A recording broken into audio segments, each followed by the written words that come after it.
Good evening, ladies and gentlemen, and welcome to episode 31 of Friday Night WrestleCast. I'm your host, Richard Blade Jr., and tonight I'm joined by Mr. Adam Vale. How's it going, Adam? What's up, man? We just finished off an amazing weekend of wrestling. Whole lot of wrestling. Yes, well, only half of it was amazing. And I'm not talking about the WrestleMania half, but we'll get into that a little bit later. We're also joined by Miss Dana Abercrombie. How's it going, Dana?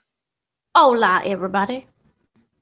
And we're also joined by Mr. WrestleMania himself, Mr. Ricardo Negron. How's it going, Ricky? Going great. WrestleMania is always amazing if you're there in person. If you're watching it from home, it could be kind of iffy, but we'll get into that. Absolutely. Yes. So this has been a very heavy news week for wrestling, WWE, pretty much everything, but mainly WWE because there's a lot of different things going on. So I'm going to pass the mic over to Dana so she can tell us a couple of interesting news topics. And by the way, you know, Adam doesn't know some of these news topics, so we may have a few quick discussions about some of this stuff. But Dana, the floor is yours. Adam, introduction, please. Music. Boop, boop, boop, beep, beep. Ooh, ooh, not again. Okay. Sorry. A pitch has been made by backstage officials for Bray Wyatt to turn on Woken Matt Hardy and become the new leader of Sanity after they get the main roster call up. Ooh, look at that face, Richard. Why do that? I mean, he had a crew and you destroyed that for no damn reason, and now you're gonna give him another crew to destroy? I don't get it. I think it might work. The rest of the Wyatt family were tag team champions for like a day or whatever, and you know, and look at. I think like Killian. Why Dane, make him? Dean Ambrose should be the leader. Dean Ambrose should be the leader. That's how I see it. I mean, the way they're pushing Killian Dane, he's on his way out of that group. You know, that's why they took him out of the tag team, because they knew that they were going to push him as a solo. So I don't see that happening. And then what does that mean about Eric Young? What, he's no good on the mic? Because he was supposed to be the mic piece for that crew. That doesn't sound right. I call shenanigans. Boom. Wow. We'll see. As you know, Alberto Del Rio, Alberto El Patron, did not show during the New Orleans Impact versus Lucha Underground show, where he was advertised to perform. Later on in that week, he showed up to like a random interview taping. Like he just jumped on, basically. He interrupted another interview, and it was like completely kind of inebriated. He wasn't really making much sense. He was kind of incoherent.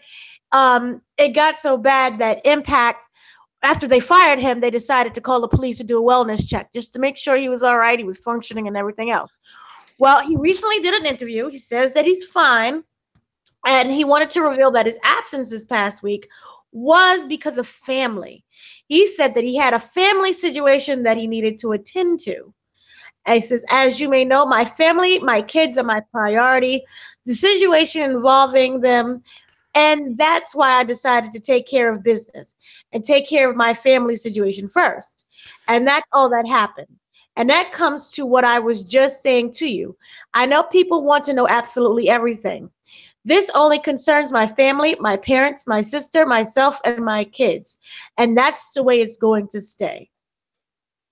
So it was asked, how are you today considering everything that happened over the weekend? And he said that he's fine. Of course, it's difficult because it's never good to go that way, as in being fired. Our relationship wasn't pretty good and completely good, and that this was something that ended up breaking it. I'm fine, I guess. I'm going to do what I was planning on doing. As everybody knows, I was planning on leaving the pro wrestling business in the next year. I have said it several times over and over, and it's because of some of the things where everybody thinks they can get their nose into your business. Is it right to know absolutely everything about you? It's not. I'm just going to continue to do that and doing stuff my way here. In Mexico, like exactly how I was doing it, and sometimes next year, and say goodbye to the pro wrestling business. So kind of announced his retirement there. Well, you know what? I call shenanigans on this shit too, because he decided to take off the mask. You know, he comes from a luchador family. They always wore masks. That's the whole point of wearing a damn mask. So then that way you have your privacy. That way you can still go out there, take the mask off, live a normal life, and then when it's time to do your job, put the mask on. This is what you get. This is what everybody that wants to be in the limelight, you know, that goes out there, they expect this. I mean, there was a report of one of the female stars getting stalked at WrestleCon. You know, some crazy stalker guy was after her, talking about he's gonna marry her and all this craziness. You know, it's like there's crazies everywhere. You know, and then when you start doing what he was doing, you know, with the drugs and then no showing and then posting his own videos, her bad mouthing Triple H and all this stuff, I mean, what do you expect? You know, so whatever. I don't feel bad for the guy. And this was after he said that he initially said he no showed because he was ill. Yeah. Now he's saying it's his family. Well, bullshit. I mean, he was out with his family, all right, with Bacardi and Hennessy. Yeah, that's what they said. Johnny They saw Walker. him out there. He was partying. He was partying while they're over there. And I watched that show, and they just moved on without it. They made it a triple threat. You know, it was Phoenix, Pentagon Jr., and Austin Aries. I watched actually earlier today. I saw that there was a Spanish podcast or something like that. They were doing an interview live from WrestleCon, and Alberto interrupted it with Savio Vega and Carlito, and I believe it was Carlito called Alberto a borracho, and that's means you're drunk, you're a drunkard. So he was definitely out drinking. You know, he's full of crap. That's the way I see it. I don't know why companies keep bringing him in. He doesn't take it seriously. Talented, I guess, in their eyes. I don't know. It's just a sad situation. I just hope he doesn't go back to the WWE because it's just a mess. Hopefully not. The WWE does like giving people money though, like Dolph Ziggler. So we'll see about that. Sign, you know. I'll say what? He still didn't sign. Oh, he didn't. No, there were rumors that he signed a $1.3 million contract. He's like, I didn't sign anything. Then don't sign and go live a life somewhere else. But I think he made his money. I don't feel bad for him. He made a lot of money. A ridiculous amount to do basically nothing. It's all right. So WrestleMania weekend was huge. In regards of merchandise sales, John Cena was still number one. He was very number one. And coming in a far distant second, we have AJ Styles and Roman Reigns tied as number two. After Styles and Roman, we have the New Day, which came out with their new shirt. It wasn't Booty-O's, it was like pancakes and it was Voodoo O's. So their Voodoo shirt down there apparently sold a lot. Then we have Finn Balor that the Balor Club includes everyone that came in, like a number 4. So good for him. He's making money off of that, and all proceeds, partial proceeds, is going to the LGBTQ plus community. So good for them. Then you have Roman Reigns, and at the last is Braun Strowman. They're doing very well in their sales. So good for them.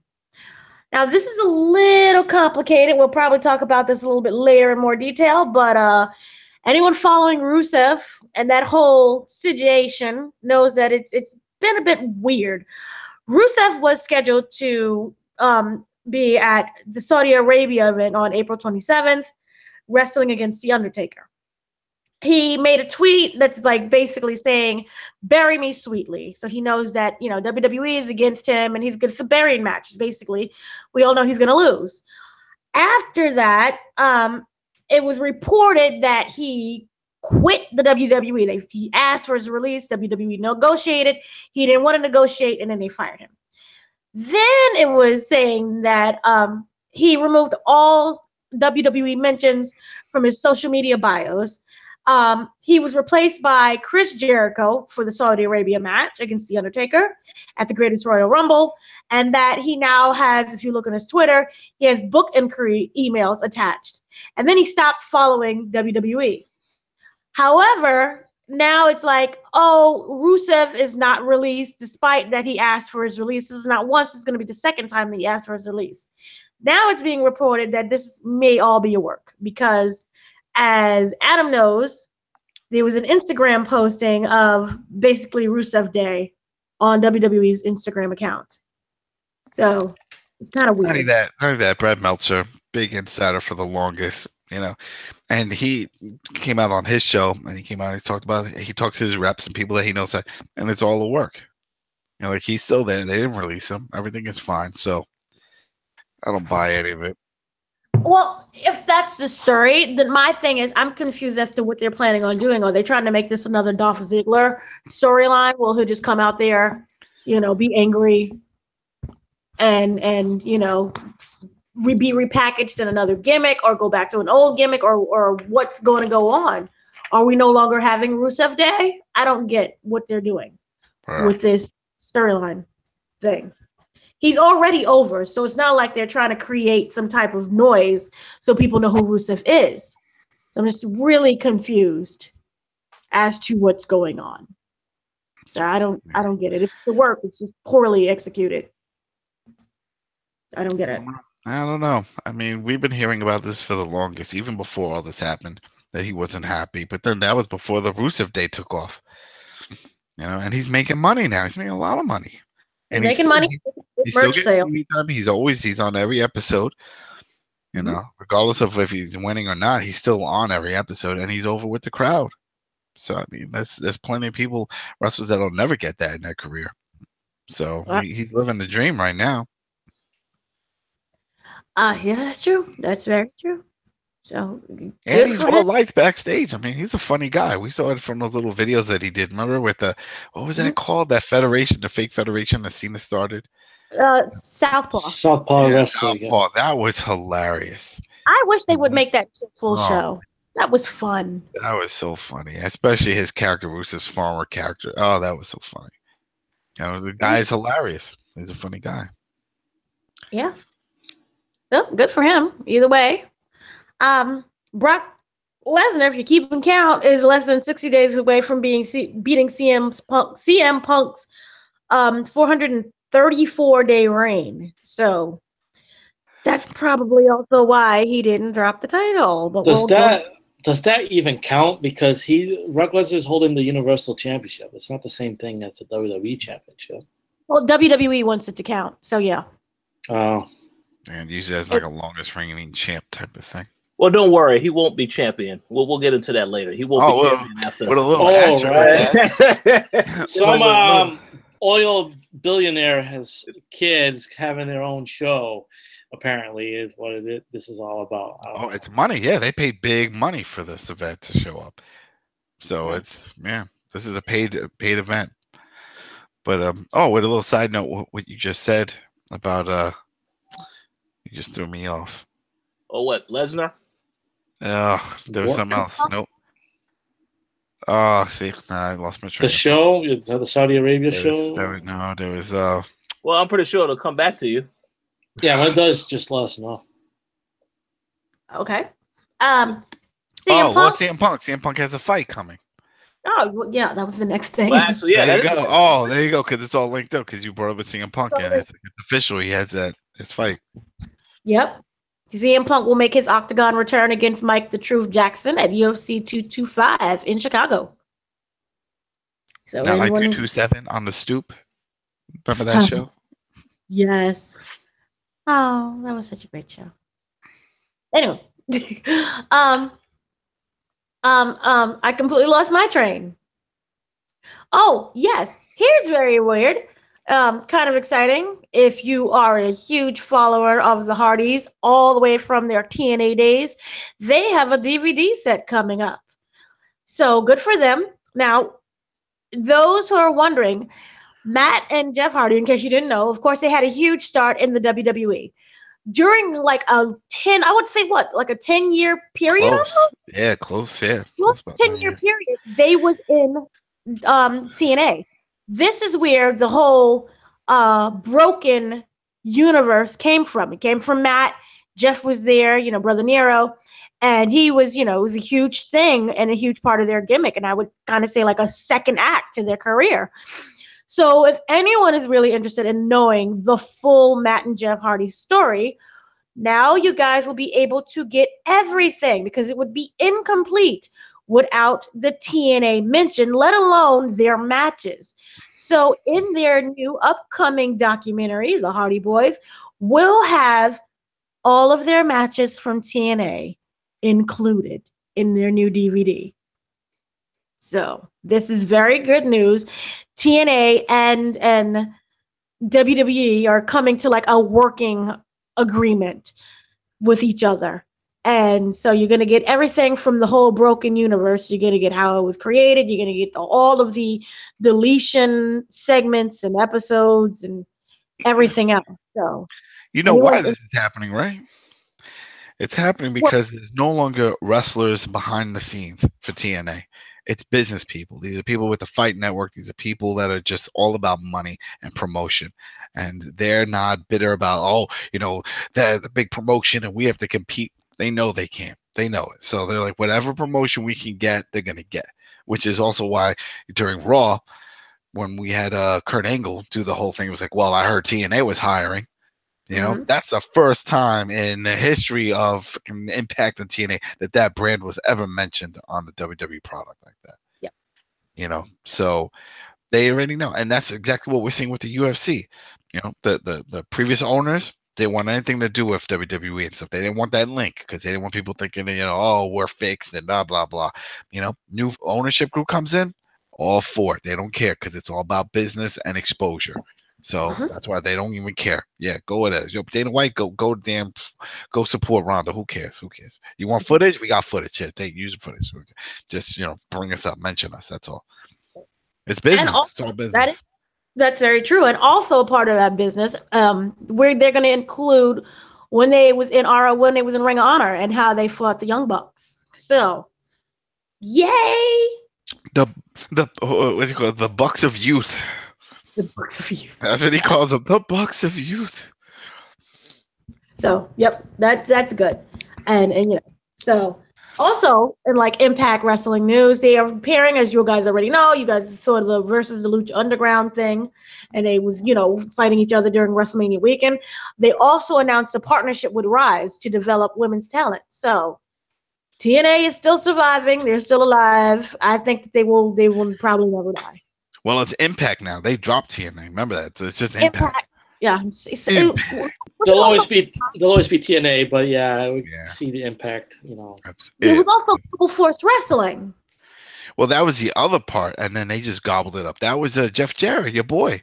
That was his promotion, and then he tried to merge things with Impact, and he brought over some of the contracts that he had, and then they just gobbled them up and kicked them out. It's just so confused. See, I just go for TNA because I watched TNA from the very beginning. I was there when they had the X Division. I was there when they let Samoa Joe actually wrestle. People don't know he can wrestle. He's really great on the mic, as we're able to see now. But this boy can wrestle. So that's TNA. I don't care if they ever call it, think about it. Think of it, man. Everything fell apart for not only for TNA after they left Spike TV, but even Spike TV altogether. It's not like the Paramount channel. Like everything just went to poop. They lost it. First it was WWE, then they had the UFC, then they lost WWE, then they lost UFC, and then they only had Spike to TNA Impact, and then they couldn't work out a deal. So then Dixie took their product over to the Discovery Channel, some Discovery Network, Planet Discovery, whatever it was. It was weird. And then that bombed within a year. And then they went to Pop, which is the TV Guide channel, rebranded. And that's where it's at now. Yeah. So it's just gotten lost. Well, don't knock Pop. They have Younger. It's a very good show. I have a bunch of weird shows. Whenever I do, because I watch Impact, I got to see what's going on over there. They have some Sami Callihan and a few guys that I follow. I think they have these shows amazing. And they have some weird shows on there. Yeah, they have some weird shows. It's random. There's really no theme. But yeah.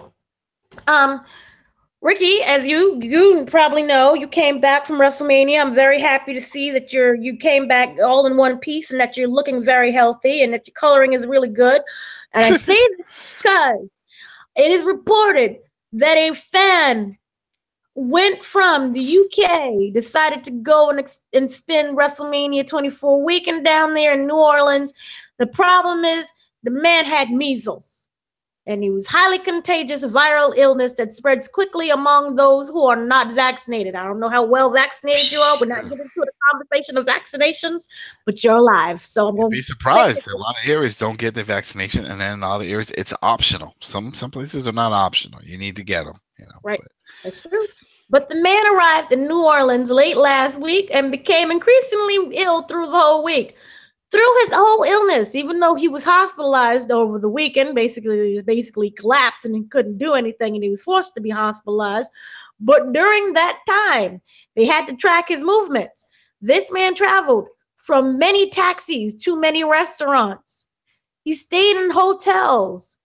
And it didn't take until Monday when he finally collapsed and he ended up in the hospital.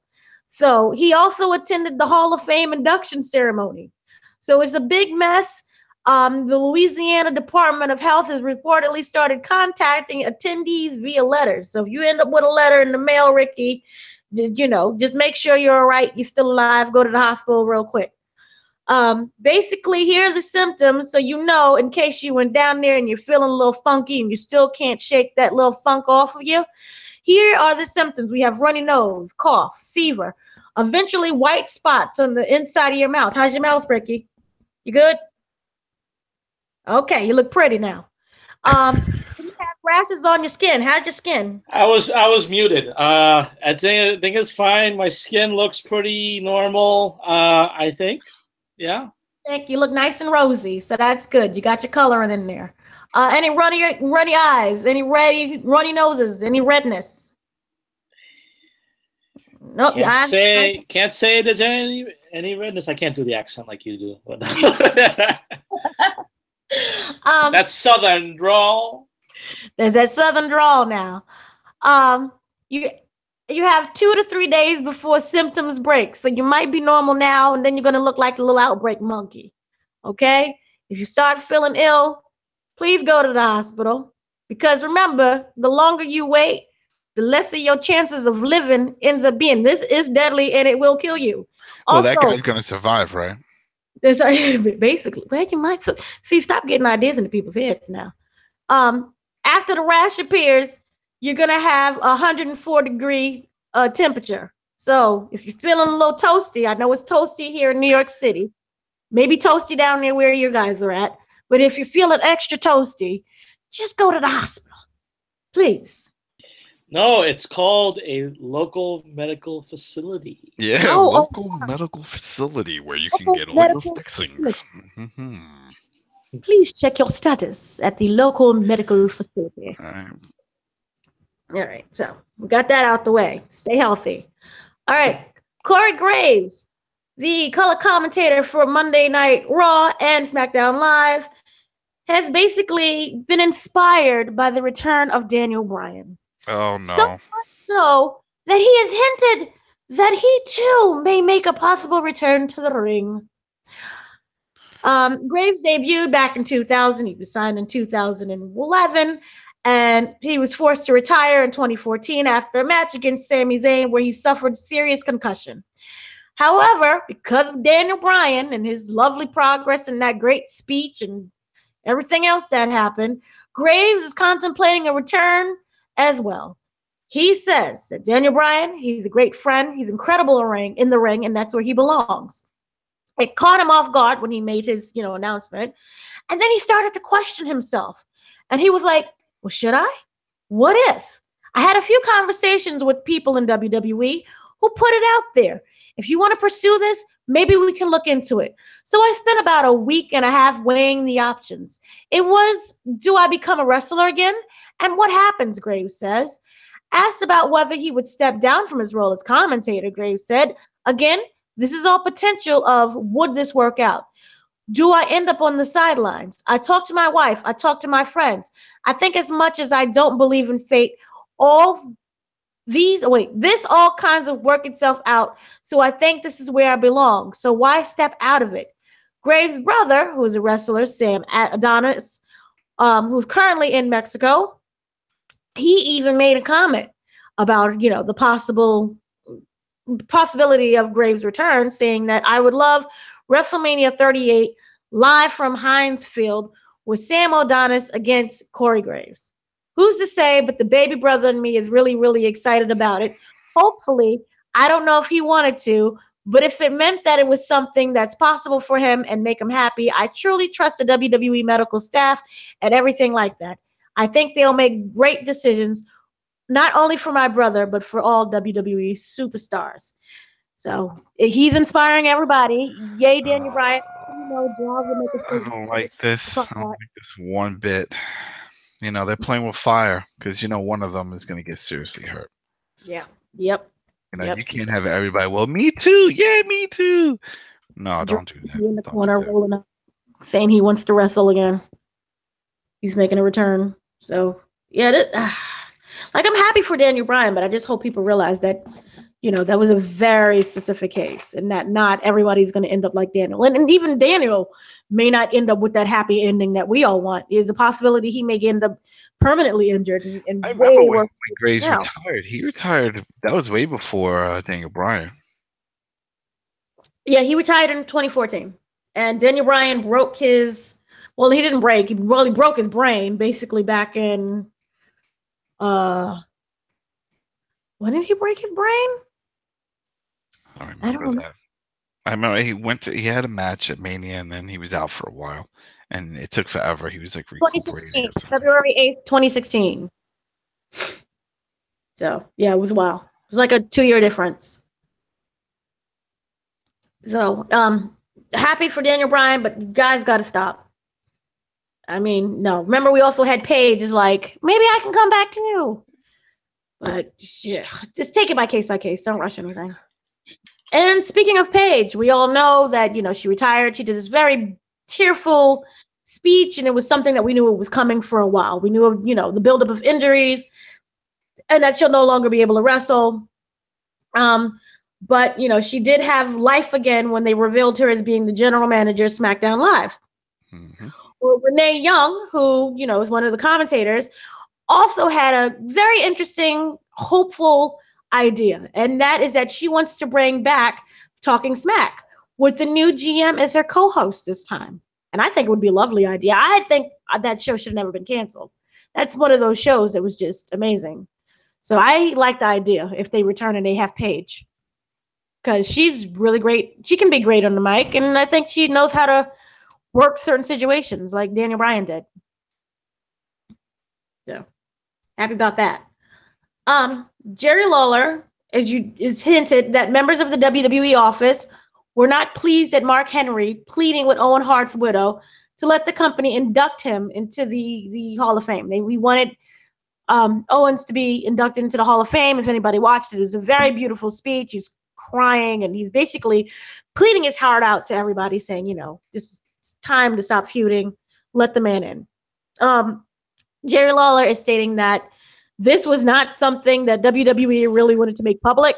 They felt that this speech, it stole the show, and it's going to create even more tension between his widow wife and WWE. They're trying still to this day to get some type of induction, and the wife is like, no, it's not going to happen. Henry didn't mean anything, negative against it. He doesn't want to start any problems, but he did, even though it was the wrong place, he did feel passionate about that moment.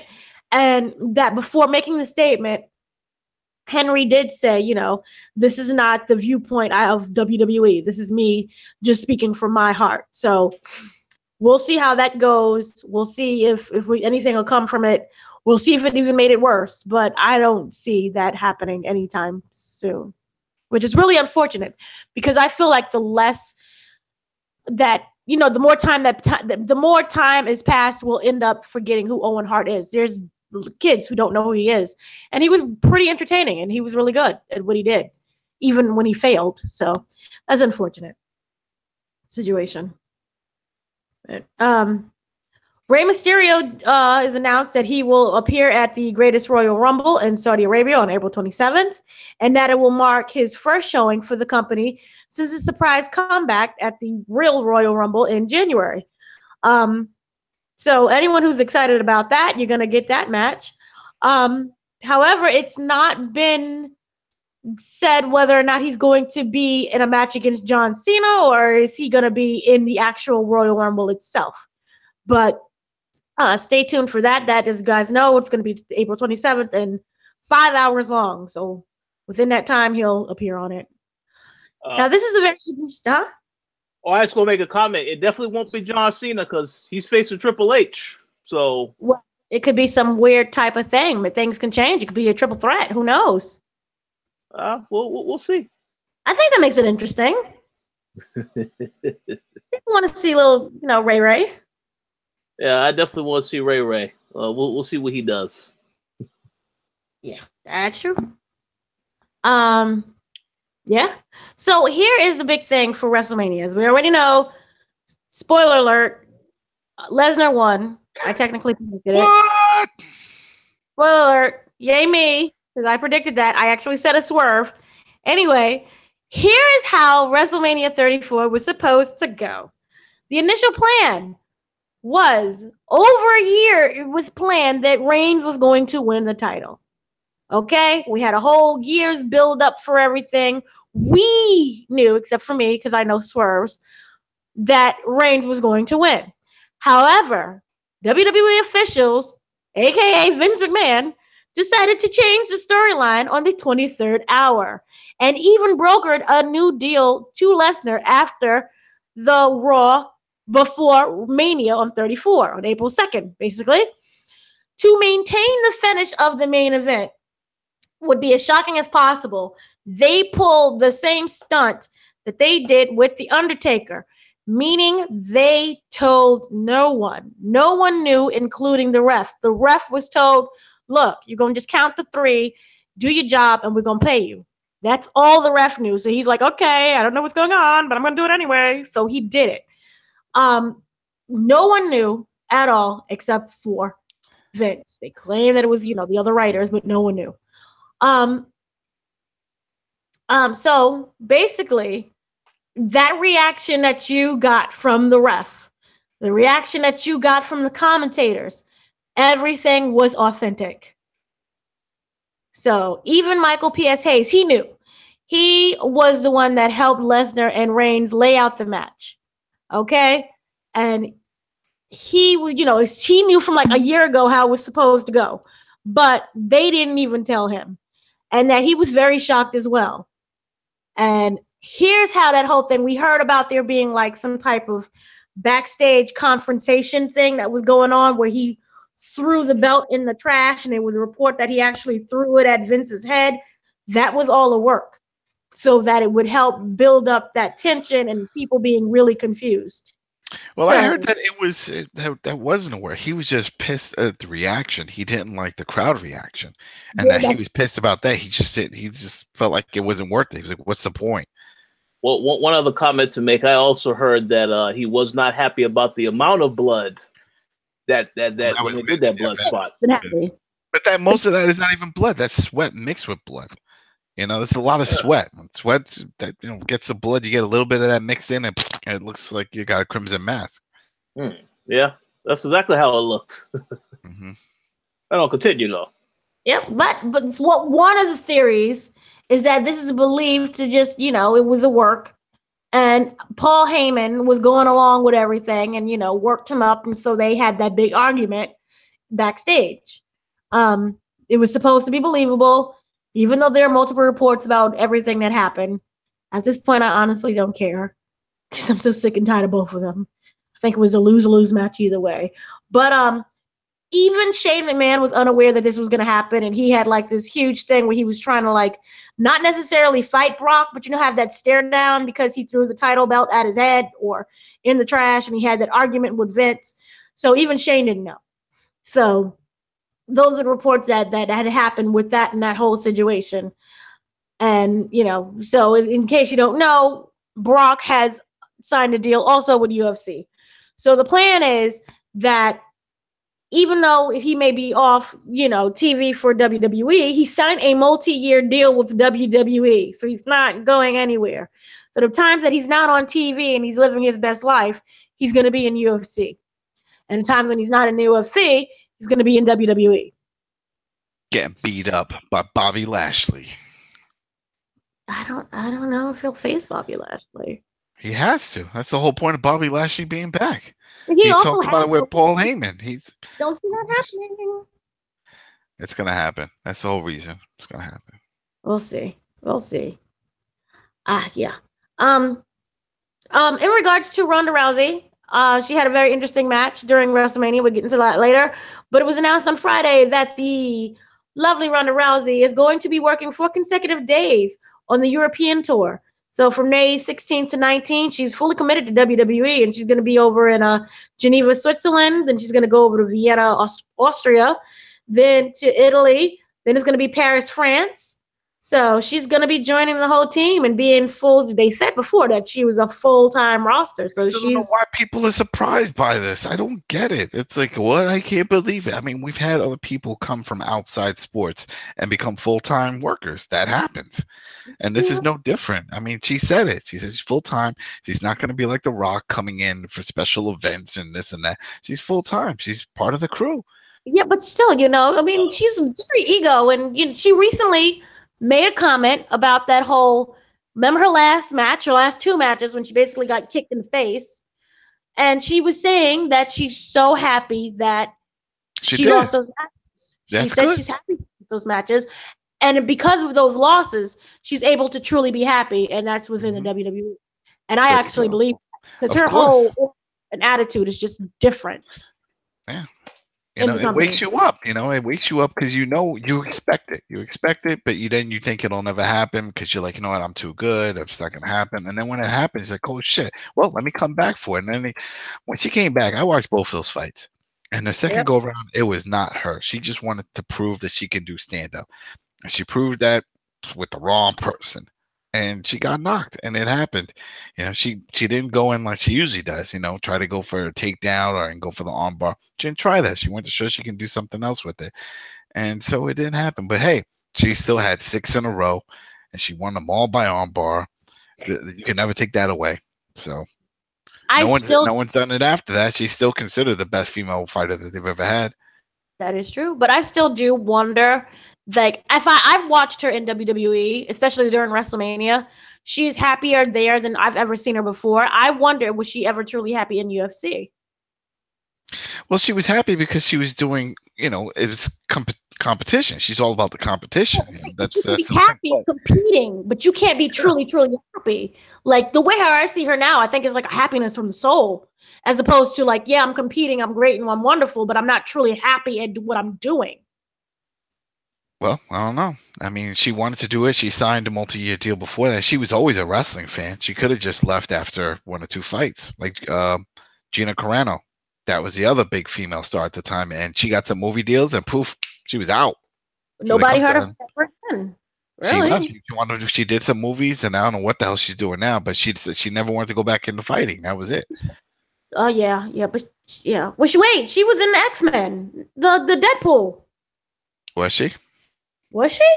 I don't know. I'll look her up, see what she's doing. Oh, okay. Well, while you look it up, last but not least, guess who's free? Enzo Amore. Apparently, the charges have been dropped. Why? Because there is no consistent or significant evidence that could be brought against him. And the accuser, Philomena Sheehan, has deleted her Twitter account and all of her social media accounts. She's just disappeared off the face of the earth. So, yep. So, good for him, but he's not coming back to the WWE. I don't think that's And you want to know why there's no evidence, right? Because you can't teach that. Yeah. How you doing? Yeah, he ain't coming back to WWE though. No, they're not bringing him back. Can't see that. Oh, whoa. Can't see it. Okay. No. Yeah, she was Angel Dust. She was in Deadpool. See, there you go. So still working. That's good. Yeah, she's still working. She's not in the sequel, but good for her. Yep, and that is the end of the news for the week. Not again. Good. He's getting better with the song. Very consistent. I think maybe Adam might be coming down with the sickness. Down with the sickness. Come on, we get down with the sickness. That's that song. Yes, thank you for the news recap, Dana. So let's go ahead and let's dive right into, like I said, it was a wild week of wrestling last week. So I want to start off by talking about NXT TakeOver New Orleans. You know, I know a couple of people who I told them you really should go back and watch this because a lot of people just instantly went to watch WrestleMania. They didn't bother watching NXT TakeOver. I had a couple friends, I told them to go watch TakeOver, and then they came back and they said, yeah, that was 20 times better than WrestleMania. So I just wanted to ask you guys what your initial thoughts were on the event. And I'm actually going to go to you first, Ricky, because you was actually there live. So you can tell us, how was the experience live for NXT TakeOver New Orleans last week? Oh, it was fun. I mean, the first thing I'll mention is that for those of you who are not familiar with the stadiums and stuff in New Orleans, so TakeOver took place at the Smoothie King Center, which is located right next to the Superdome. Everything is all in close proximity, and this is why they'll keep getting WrestleManias because everything you can want is right in walking distance. Now, as far as the Smoothie King Center goes, it's the inside is pretty much like every other arena. The complaint I had was that the seats were pretty cramped. Not a lot of elbow room with your neighbor. No matter how big or small they were. So that was kind of a downer. But the show itself was quite excellent. From the very beginning, and I had suspected that the ladder match was going to be the first one. That was, everyone died in that freaking match, man. It was absolutely nuts. And I was actually a little surprised that, how long it went. It was like over half an hour, but it didn't feel like it. Everything was just so incredible. And, I was happy with the result. Adam Cole, baby. He's great. And then let's see what else we got there. Oh yeah, the women's match. Now, I mean, I don't know how it came off listening at home because I still haven't had a chance to rewatch everything on the network. But I don't know. I thought that the women's title match for TakeOver was the low end of the night. It was a little bit, people weren't really that much into it, but just like when Asuka made Bayley tap out, no, not tap out, but made her submit, 2 years ago, I missed it when Shayna got the win there. Like, I'm looking around the arena because currently having the submission hold going, and then I hear the bell ring. I'm like, oh, what happened? And I figured that Shayna won. So yeah, she didn't tap either. She was just out. So that was another thing. It was a knockout. It was a choke out. Beautiful. Yeah. And then man, Roderick Strong. Man, what I'm surprised, swerve. man. We should have seen that coming, though. We should have seen, because remember, they went through the whole process a while ago of trying to recruit him. For people that know the backstory, they all were in Ring of Honor and all the other promotions, PWG together. So it just made sense, for a lot of people that were watching the product for all those years to say, oh, yeah, of course he's going to be part of that group. And then it never happened. And I just don't know why it didn't even occur to me that, wow, that sort of makes sense. Bobby Fish is hurt. You need somebody to fill in. Adam Cole just won his title, so he can't do the full-time tag team. Dunn already has a UK belt. He's got to go and defend it. He can't do full-time tag team. Damn, it makes perfect sense, but I just didn't see it. Yeah, I actually, after submitting my predictions, I was thinking, like, wouldn't that be something if Roderick Strong helped out the Undisputed Era and joined them? But it's like, Oh no, I can't see that happening because I didn't think that they would give the Dusty Cup to a team that wasn't even in the tournament. But that's exactly what happened, and I think that helped kind of make it more of a surprise. And I remember us talking about this going into War Games. I was actually pretty certain that Roderick Strong was going to turn heel and join the Undisputed Era at War Games, and that never happened. And I think that we also that's what we thought. Yeah, I remember that.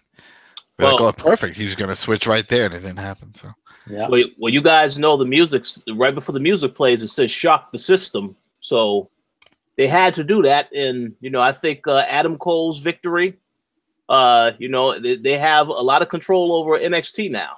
They don't have the NXT World Title yet, but hey, they're on their way to taking control of that brand, at least for the time being.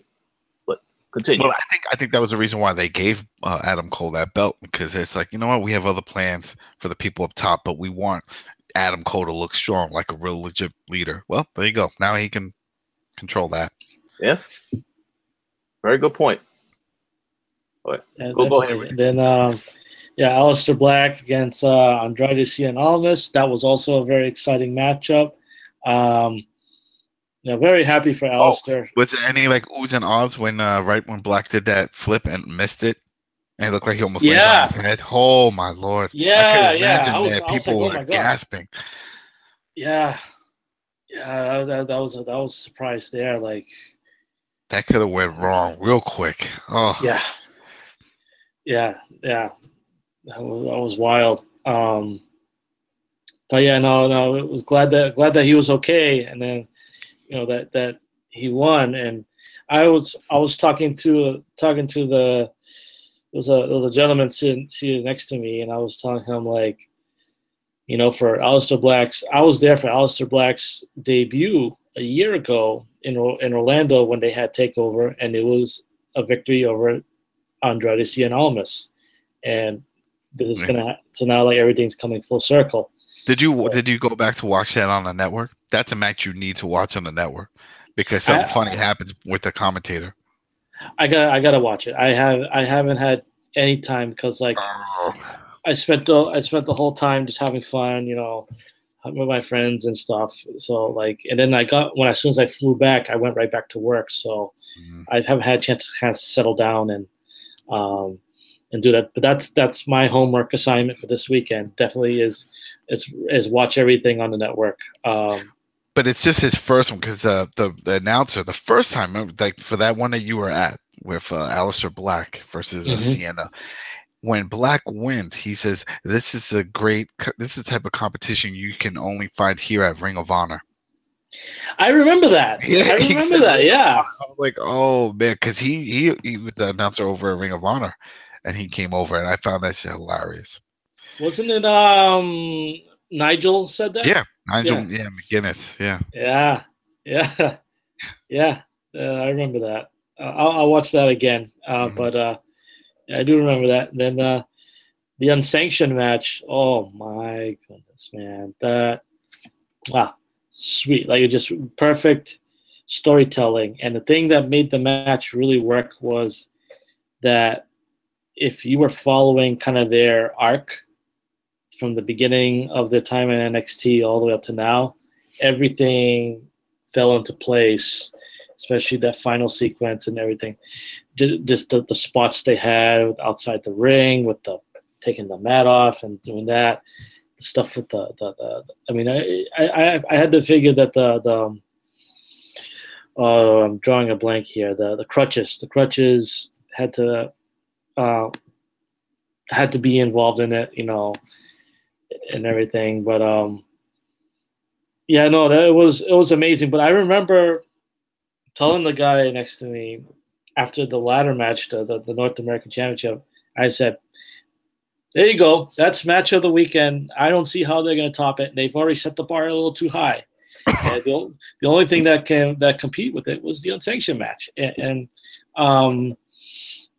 it was. I read this online that it's interesting that the first four matches, like the first four matches, ended about the time that TakeOver would normally end.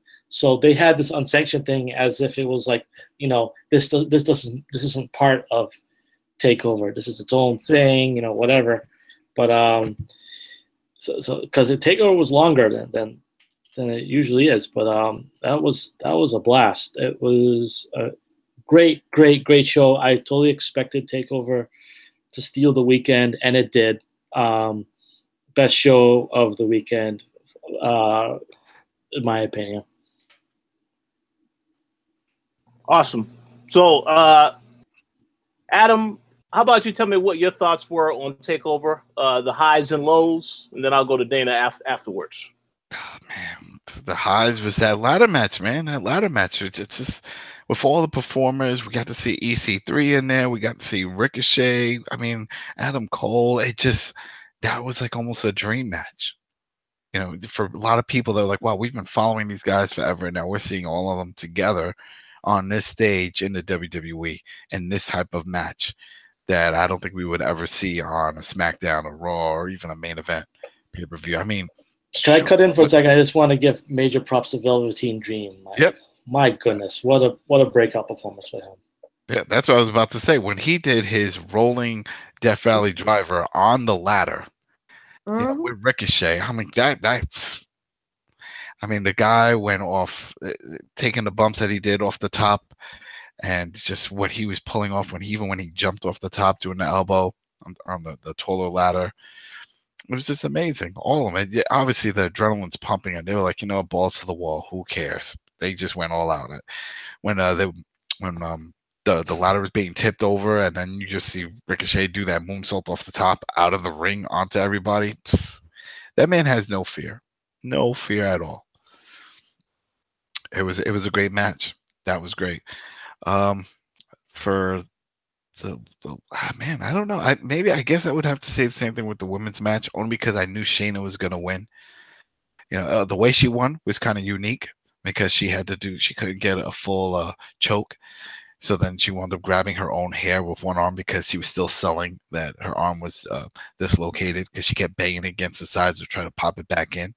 That was awesome selling right there because she did that all the way through. Even when she won the belt, she didn't, some people, they'll sell a match, an injury, and then once they win, hey, everything is fine. They're moving fine. They're jumping with their bad leg or whatever it was that was being worked on. Nope. Shayna sold it all the way up the ramp, and that was great. That was great. So besides that, the match, it was just predictable. We knew where that was going. The Gargano one was that bump to the, I read Mick Foley's book, Have a Nice Day, the first book that he wrote, where he talked about his life and stuff. And he always talks about when people are like, oh, what's the worst injury you've ever had or the worst bump to take, and they think barbed wire and all that stuff. Nope, concrete. Because it's unforgiving. He used to hate when he would do these house shows and stuff and these indie shows, and they would say, yeah, we're going to take this bump outside, we're going to move the mats, and it sucks because you can really get hurt. You're hitting your back, your spine, it's bone on concrete, your head could bang on it. His head banged numerous times because he didn't go all the way over.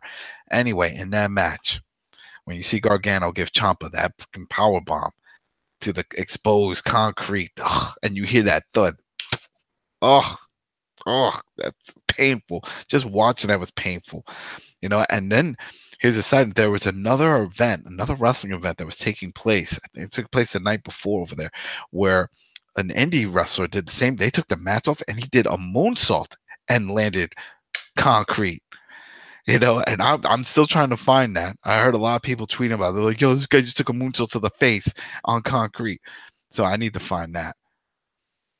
But man, that match was brutal. It had everything. It had storytelling when he was like trying to say, when Ciampa was like, oh no, like forgive me, like this and that, and it looked like Gargano was gonna give in when he had the crutch, and then so nope. Wanted to catch him with the knee lock, and then just putting that brace across his face like a vice grip. That was awesome. That was awesome. It was a solid show. The Aleister Black one was fun to watch. I got nervous right at the beginning. I was like, great, he's going to land on his head. This is the last thing we need. But he just, without missing a beat, just got right back up, ran to the other turnbuckle, did a moonsault to the outside, and I was like, all right, let's keep going.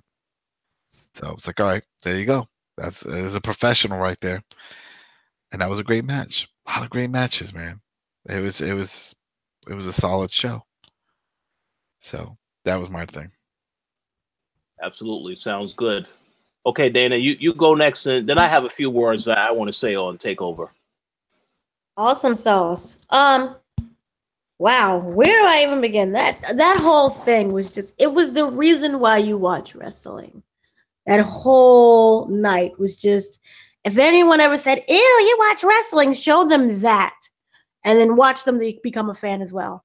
And I was really happy. Just, oh my gosh. That beginning with the ladder match, I am actually debating if that was the best match in NXT history or if it was the Gargano one. My thing is that it was the oh my gosh, Ricochet. I was just so happy that he wasn't injured or anything. That whole thing was just incredible. Every time you thought like one spot was over, you had another one and another guy is flying in the air and something's happening on the other side of the corner. And I just want to know like how they decided to do what they do and work with each other to have all those different spots. I want to know how, because you have to have great communication and great chemistry to even pull 1/16 of that off.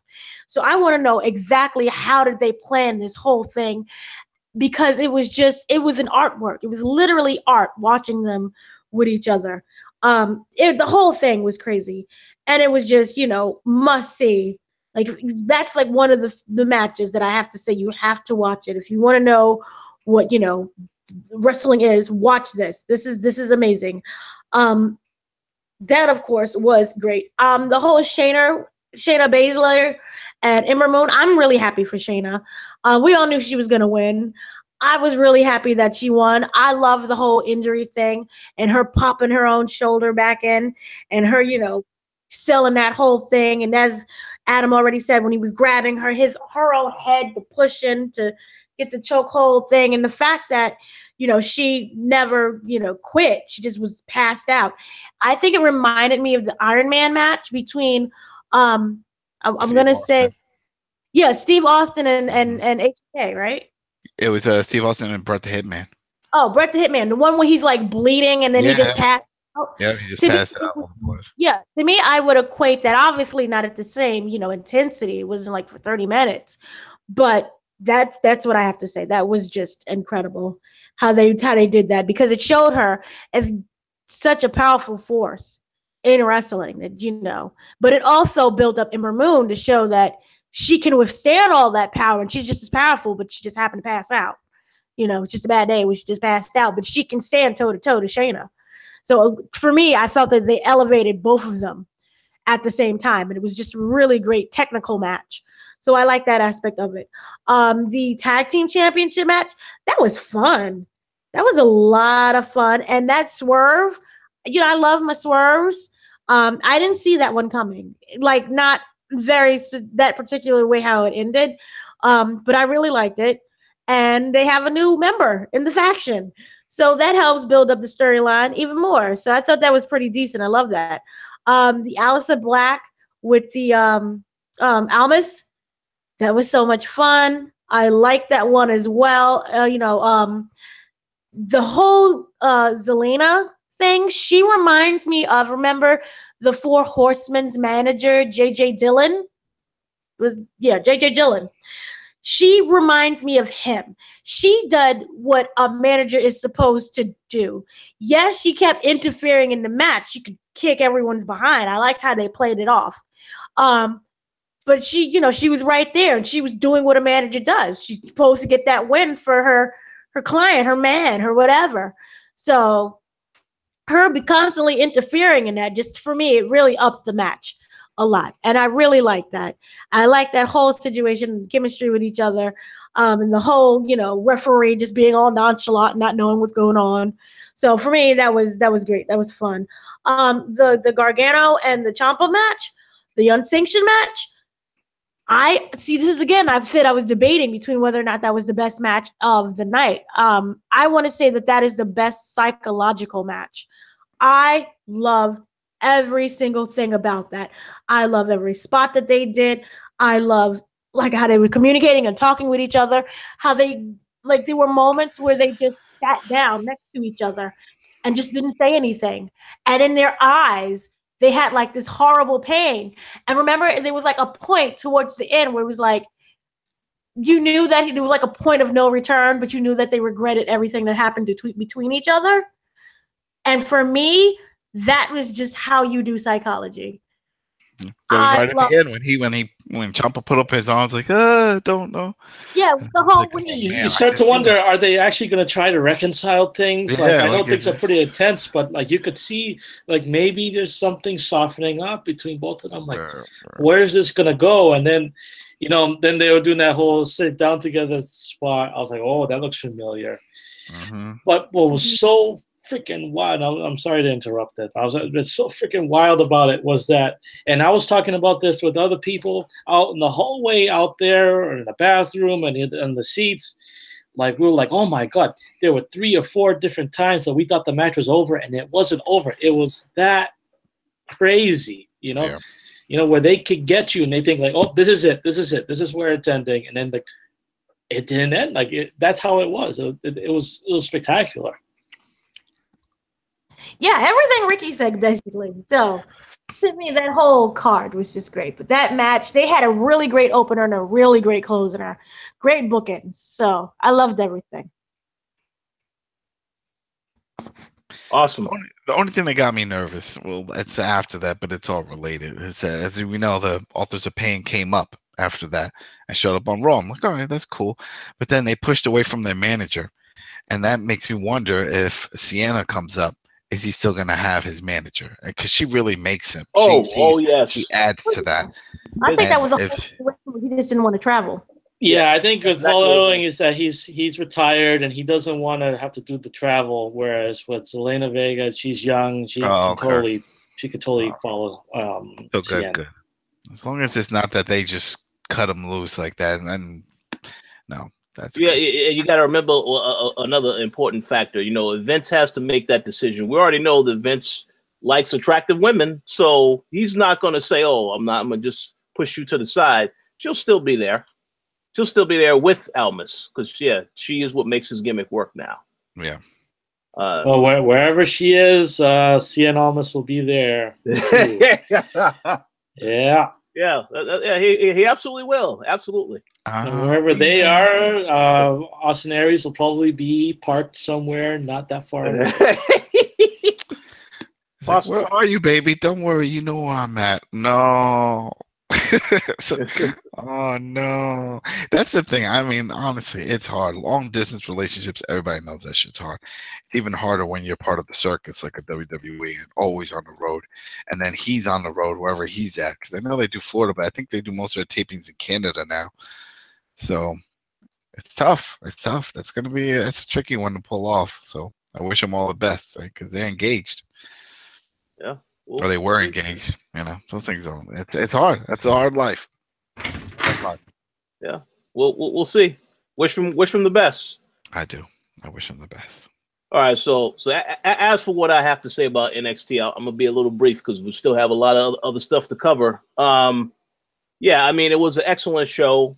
And I want to make a controversial statement here. I don't really think it's too controversial, and there may be some people that may disagree. I personally think that the NXT North American title match, hands down, the best match I saw all weekend. And that includes WrestleMania, everything. Even the stuff that happened on Raw and SmackDown, which we'll get into later. Because that was the only match where I truly felt like I didn't know who could win it. You had a lot of different people. And I know we had our predictions last week. Ricochet had an opportunity. EC3 was in it. Adam Cole as well. I mean, I think it was unpredictable in terms of knowing who was actually going to win. Whereas with a lot of the other NXT matches, I think you knew you had a good idea at least who was going to win. But this match, it was just exciting. Nonstop action, a lot of high spots. And as Ricky already said, give a shout out to Velveteen Dream. I mean, all of these guys made this title. That they made a newly introduced title. They added value to that, and I would say more so than any mid-card title on the roster right now, on the main roster. They actually made this actually meaningful. So to me, that was hands down the best match I saw all weekend. As for the Shayna Baszler match. The one thing about it, I mean, I agree with a lot of what was said. The reason why I enjoyed that match is because of the storytelling. Because if you recall, the last time that she had a match with Ember Moon was the one who had to sell the injury to her arm. Mm-hmm. So when they revisited that again, but with this time with the heel, I thought that was excellent storytelling. But obviously, if somebody didn't watch the previous TakeOver, they wouldn't know that. But that's why I said I appreciate the fact with NXT, they actually are telling stories with the action that's actually in the ring. And that also is another reason why I enjoyed the Ciampa match as well with Johnny Gargano, because, yeah, a lot of storytelling in that match. And I love the fact that it took him using the knee brace at the end with the submission move to actually win it. I thought that was fantastic because, they had this whole thing where, everyone thought that Ciampa was injured. He had that cast on, so I thought that was fantastic. But overall, great, excellent event. Roderick Strong turn, I didn't see that coming either because I haven't been following the storyline of them recruiting him, so I missed some of NXT. But when it happened, it was excellent and it makes sense because, again, they have the other tag team partner that's going to be out because he had got his surgery. He's going to be out of action for at least 6 months. So I thought that's great for them. So overall, definitely a highlight for me for the whole weekend. Hands down, the best show I saw all weekend. So definitely looking forward to seeing what happens now with these storylines moving forward. Velveteen's amazing. Yeah. And he's only 23. Yeah. And EC3 completely changed my whole mind about him during that whole match. And he's only 23? It's amazing. Yeah, that's what they said. He's only 23. No, I think EC3 is older than that.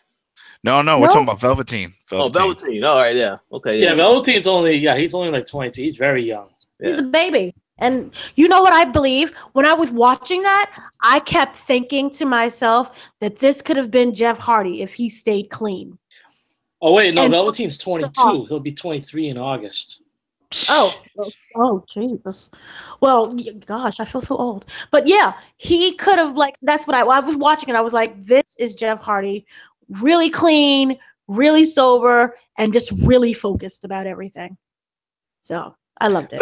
But I feel we had those times with Jeff. Jeff wasn't always on drugs. I mean, he started in WWE at 17 years old. Well, 16. So. Yeah, but imagine just how great he could have been and really kept up with his body and been sober during 99% of his matches. We'll see. We'll see when Velveteen gets on that stage and is wrestling. Was it 4 or 5 nights a week? That takes a lot on you. It's going to take a lot. If he makes it to the main stage, that's what's going to happen. Oh, I think he definitely will at some point in time. Wait, why are we automatically making him a drug addict? No. I'm saying make it to the main roster. I ain't talking about no drugs. I'm like, you guys are this drugs going on. No, we're not saying about the drugs. We're just saying, when you're talking about Jeff Hardy, that's really what drove him. It's just constantly on the road and dealing with all of that and, dealing with other demons, because that's it. You're spending your life. Wrestling, it's not a job. It's your life. That's it. Team is free. So he's lucky. He doesn't have any, I don't think he has any kids, right? He's not married or anything. So he could throw in his 100% time into wrestling. That's cool.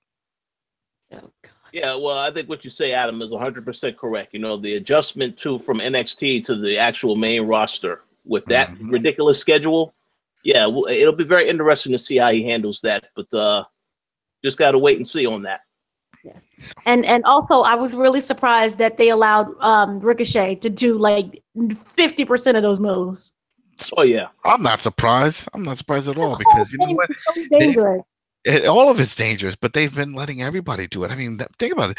That was dangerous, but that rolling Death Valley driver on the ladder, that his head could have just went right through one of those rings, and that's it. Yeah. You know what I mean? It could have been over real quick. And it's just, but they're letting them do what they do best. They're like, you know what? You became a big name. That's why we signed you. There's no hiding it. Back in the day, it was all about rebranding. Remember Vince's motto? He's like, you pick these guys up and give them a whole new gimmick and do all the stuff. Even if they had rights to the gimmick, they didn't give a shit. Nope, giving you something all new because so that way I own it.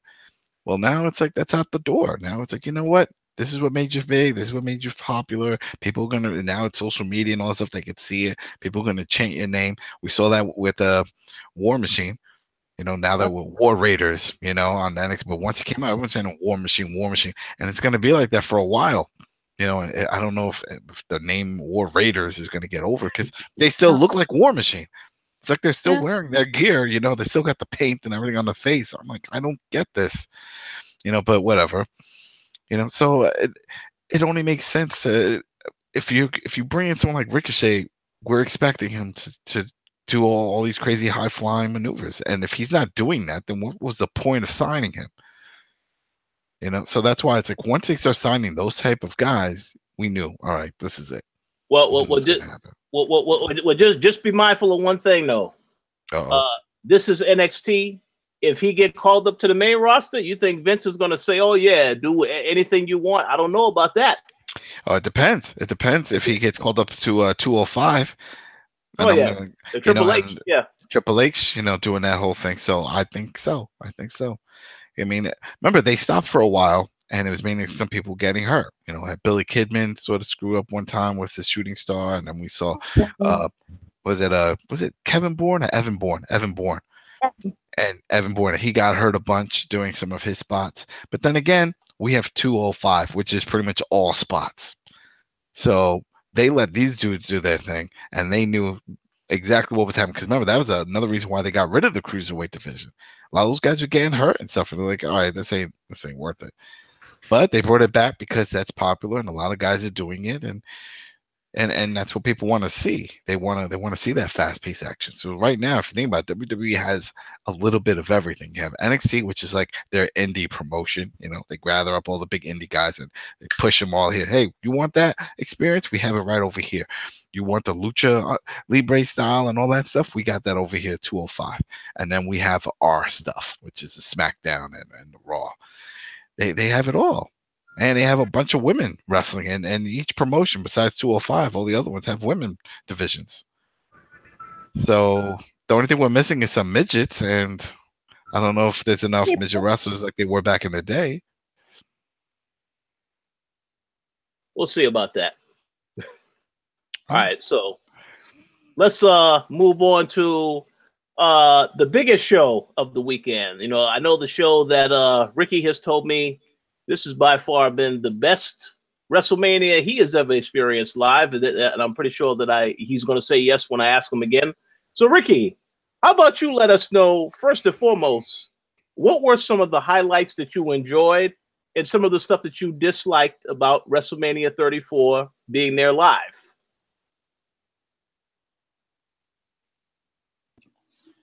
Sorry, I was being a little tacky there, showing off the "I was there" part of my shirt. Oh no, I have no shame when it comes to like talking about like going to WrestleMania and all that. Like I could go on all day about the experience of being there at WrestleMania, but you know we spend half the full day anyway talking about matches and wrestling and all that stuff. So I'm just going to say that if you ever have a chance to go to a WrestleMania in your life, at least once, do it. You know, it never gets old as far as when you walk in through that door and see the stage for the first time. It's always amazing. So definitely do it. As far as so here's the thing, and I'm gonna kind of challenge this a little bit. This is such a big show that it's hard for me to go and just give you my thoughts on everything all in one shot. I think that maybe the best format for us would be to go match by match and get all our thoughts on each match. I don't know if you guys agree with that or not. All right, well, no, we could definitely do that. I was under the impression that you guys didn't like every match, so that was why I was saying. I didn't like every match. Okay, it was all awesome. Well, so I'll tell you what, we'll do that, and if we didn't like the match, we'll keep that brief. But go ahead, you can start us. I'll let you lead the segment. Okay, all right. So we'll start off with the Andre the Giant Memorial Battle Royal. I probably should have seen Matt Hardy winning it And the whole thing with Bray Wyatt coming out was, not too surprising to me, but it still got a cool pop from the fans there. It was pretty neat. And you'll notice that from the last three, if you had Matt Hardy, and then you had the winners of the previous two battle royals between Baron Corbin and Mojo Rawley. I think that pretty much gave it away that Matt Hardy was winning it. But the thing happened and that was it. I don't know. What do you guys think about that battle royal? All right, so let me go ahead and start real quick. This had to be one of the underwhelming matches of the night. There are more that we'll get into, obviously, but yeah, for me it was very underwhelming because I thought there was going to actually be some surprise people in the match. I mean, I'm glad that Matt Hardy and Bray Wyatt, they have now confirmed these guys are on the same page. Now, if they actually do the sanity thing, I think that'd be I don't know, man. I think that'd be very interesting on one end, but I think that can also be a disaster because I want to see them actually reach their full potential. They're already in a tag tournament to win the Raw title, so we'll see what happens with that. But I was very disappointed because I expected a lot more surprises in this match, but I guess that's why it was on the pre-show. So disappointing for me. How about you, Adam? Yeah, I was disappointed, but for another reason. It's like, I'm a big Matt Hardy, woken Matt Hardy, broken Matt Hardy. I'm a big supporter of his character and his development for that. But I was expecting more from the whole intro of Bray, the rebirth of Bray, and when he came out and it just looked like Bray Wyatt, I'm like, what? So wait. I mean, I'm not expecting a haircut or anything, but I thought maybe like a gimmick or something. Like, we have Matt now coming out all in white doing that whole thing. So I figured he would come out doing that, and it was none of that. It was just like a buddy. He was like, yeah, I'm his friend now. That's it. And that was underwhelming, because I mean, when they were like, oh, this is similar to what happened with Matt Hardy. I mean, with Brother Nero, well, when he came back, he came out with a whole new look. He had the contacts, the white contacts. He did the whole gimmick, and I was expecting that from Bray Wyatt, and we didn't get that. So that's why it's like, whatever. And then even though when you hear those rumors of sanity and stuff, it still doesn't do much for me. So that was it. But I'm glad he won, and he had that help and the whole thing. But it just didn't. That's not the way I wanted it to introduce Bray as being reborn. I felt it wasn't enough. They could have did more with that. So. Yeah. Womp womp. How about you, Dana?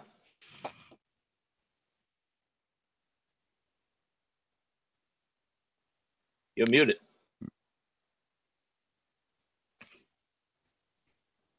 Oh, Dana. Well, I was speaking with my mic. I had a whole monologue going on. I didn't know I was muted. Okay, I'll start from the beginning. You guys make me sad because you are missing the overall picture here. And that's the fact that there was even a crowd during the pre-show. And I'm just happy for that. And that we got to actually get recognition and people seeing them wrestle. Yes, the thing was underwhelming. There wasn't any surprises basically at all. I didn't like that fact, but of course, later on Monday, it's usually when the huge things happen and when that, so we're not a complete letdown. I like the fact that Matt Hardy won. I like the fact that Bray Wyatt was there. What people seem to not realize is that woken is not broken. This is WWE's version of broken. WWE does not fully commit to anything. And as a result, we get some type of half-assness. No, Bray Wyatt, he came out there basically looking like Bray Wyatt. And I think that the whole difference between woken and broken is that unlike Brother Nero, who is basically all evil, the woken part makes you, like a baby face. There you go. So then he should come out like, all in white or something like the way Matt's been coming out. Do something like that. Just a new gift. Just show me something that reflects a change. That's what I'm saying. Yeah, the fact that you're working with WWE and you finally got this dude to be a baby, got him to be a face. I think that's improvement. That's as much of a new gimmick as you're going to get. This is not TNA. Well, hold on a second. Just let me pose this thought to you, though, Adam. There is a change in the fact that Bray Wyatt is winning now again. So I guess that is going to be the change that will be acknowledged. We'll see. We'll see how that works. Swerve. It's amazing that he was WWE champion around this time a year ago, and now he's Matt Hardy's sidekick. Yeah. You know, and it's funny because everybody wanted to see this match. I mean, we were looking forward to the whole deletion way back when WWE tried to do their own version. Remember when they did the Wyatts versus the New Day, and they went out on the compound and they did that whole thing? Oh God, the House of Horror. No, they followed that. That was the Bray Orton one that came out. Yeah, that was a Bray Orton one. But when they tried to do like the way the deletion is, where everyone's running around and there's weapons and there's all this craziness. And it was filmed differently and like a horror movie. That was awful. It was awful, but that's what everyone was like. Oh man, only if they can do it as wacky as the way Matt. And if he ever shows up, that'll be great to see this match. And we got to see it, and I was expecting more of that to drag out, and instead it's like it was a one and done. Now he's part of the crew. And I felt like there was a lot more between Bray and Finn Balor when it came to all the back and forth of the feuding. As opposed to this was because we had they had matches, but they had basic matches. They didn't have any crazy matches. And this was the one crazy match that they had, and then it was over. And it's like, all right, now he's part of the crew. Let me just make one quick comment, then I'll let Dana continue. The one thing that is interesting to me about the Bray Wyatt, Matt Hardy thing, as you know, I believe Ricky just said, last year, Bray Wyatt was the champion. But also think about the fact that Bray Wyatt's whole gimmick, he is the leader of a cult. So now looking at him as someone who is a partner or servant to Matt Hardy, very interesting dynamic. But obviously, if they do the sanity thing, then that just completely kills that. But that's all I was going to say. Go ahead, Dana. Oh, I can speak. Yay. No. Basically, I didn't have any big issues with it. This is WWE, and they never seem to have any type of direction with Bray. Even the whole fact that the rumor of him being with Sanity, it seems just odd. Like okay at this point, but it's just odd. So I was cool with the whole woken and not being broken, and he had somewhat of a slight alteration with his look, but other than that, I thought it was decent. And he got Matt Hardy to win, and we knew Matt Hardy was going to win. So I don't have an issue with anything. I liked it. Thought it was fine. I'm just happy again there was a crowd. All right, that sounds good. So I believe I can't even remember. Did that happen before 205 title match, or was that after? Oh, that was after. Oh wait, was it? Yeah, because we didn't even talk about that. That was the first. Because I'm pretty sure I thought 205 was the first match of the night at 3. No, Andre and Balor was first, and then 205 match was after that. Okay. Yeah, so go ahead. We're already on that now. So, what are your thoughts about that match, the Cruiserweight Championship match? Fun match. It's for those who don't watch 205, that's what 205 is. That's what you can expect. And for some reason, the Spanish Fly is the move of the year in WWE because now everybody's doing the Spanish Fly. It's been around for a long time, but now they're doing it from the top rope. They're doing it when they're running. I think the best is when John Morrison does it. Johnny Mundo, he does it where he runs at the guy like he's going to do a clothesline, and then they just like flying in the air. He goes Spanish Fly. As opposed to doing the whole setup, but it was fun. It was fun to watch, and I was rooting for Ali, but Alexander won. That's fine. He deserves it too. They're both great competitors, and hopefully they go in the right direction with that division, and which is just constant wrestling. Try to cut down on the storylines and all that craziness that they were doing when they had Enzo as the champ, and just let them do what they do best, because that's what people want to see. So, yeah, it was fun. It was a fun match. It's sad that they keep promoting 205 and then their main title match like this gets dumped.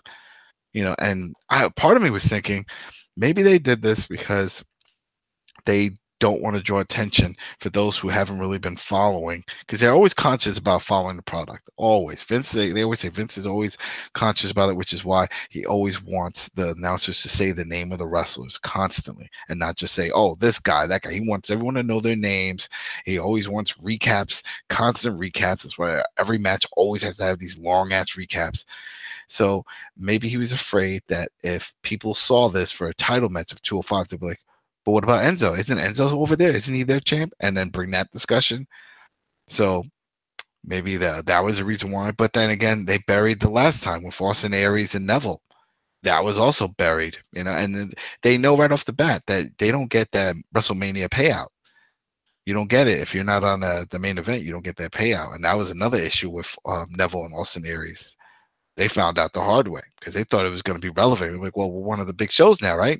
No, yeah, you're one of considered the big acts, but you weren't on the main card. You were on the pre-show, so no bonus check for you, buddy.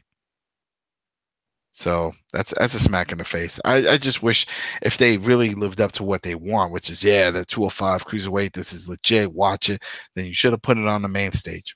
That should have been on it. And I understand you're like, oh, well, time. And well, got what? How long was 5-7 hour show? Come on now. Bump this up. That's it. All right. How about you, Ricky? Yeah, so I thought that was a pretty exciting match. I thought that Mustafa Ali was going to win, and it ended up going Cedric Alexander, who I would say prior to the tournament. That's right, Vince. I'm calling it a tournament. It's not an eliminator. It's a tournament. Deal with it. I thought that Cedric Alexander had a lot of momentum going towards winning the belt. I think even like when Enzo had it, I thought that Cedric was next in line. So he deserves it. Cedric Alexander totally deserved to win the belt. And I think Mustafa Ali should get it maybe like afterwards. But it was a pretty good match. Well, he was next in line, right? Because wasn't that the whole thing? He was supposed to have his title shot against Enzo? Yep. And then it just didn't happen. And then basically he had to go through this whole gauntlet tournament to finally get the belt. Yeah. See, he had to earn his opportunity, unlike another individual that we'll get into later that automatically is gifted a greatest Royal Rumble title shot at Brock Lesnar rematch. But we'll get into that later. Okay, Dana, your thoughts on the Cruiserweight match? Any thoughts? Yay, there was a crowd still, so that's great. I thought it was a decent match. It was kind of like, regular 205 match. I like the fact it was both faces. I like the aerial flying and everything else. It was like a crazy springboard Spanish fly. There was like tornado DDT. Stuff was on the top rope. A lot of great action. And I like it. And I hope that people continue to watch, 205 Live or start to watch, basically. Thought it was really decent. It was solid. I agree. I mean, it was a good match. Actually, this is the match that now made me start watching 205 Live again. So it worked. Yeah, great. Yeah. I'm glad that Cedric won, because I know we all predicted that Mustafa Ali was going to win. So I'm very glad that Cedric won. But, we'll see what happens moving forward. But, yeah, good match. So next up, we have the 20 Women's Battle Royal. And obviously that was a match that lasted for about 9 minutes, 50 seconds. The winner was Naomi. Now, I'm just going to be very brief. This, in my personal opinion, was without a doubt the most underwhelming match on the card. And so disrespectful when you look at what WWE has been doing with the women so far this year, and this is the crap that they get at WrestleMania. This was garbage. No surprises. I mean, a lot of NXT women in there. That's fine.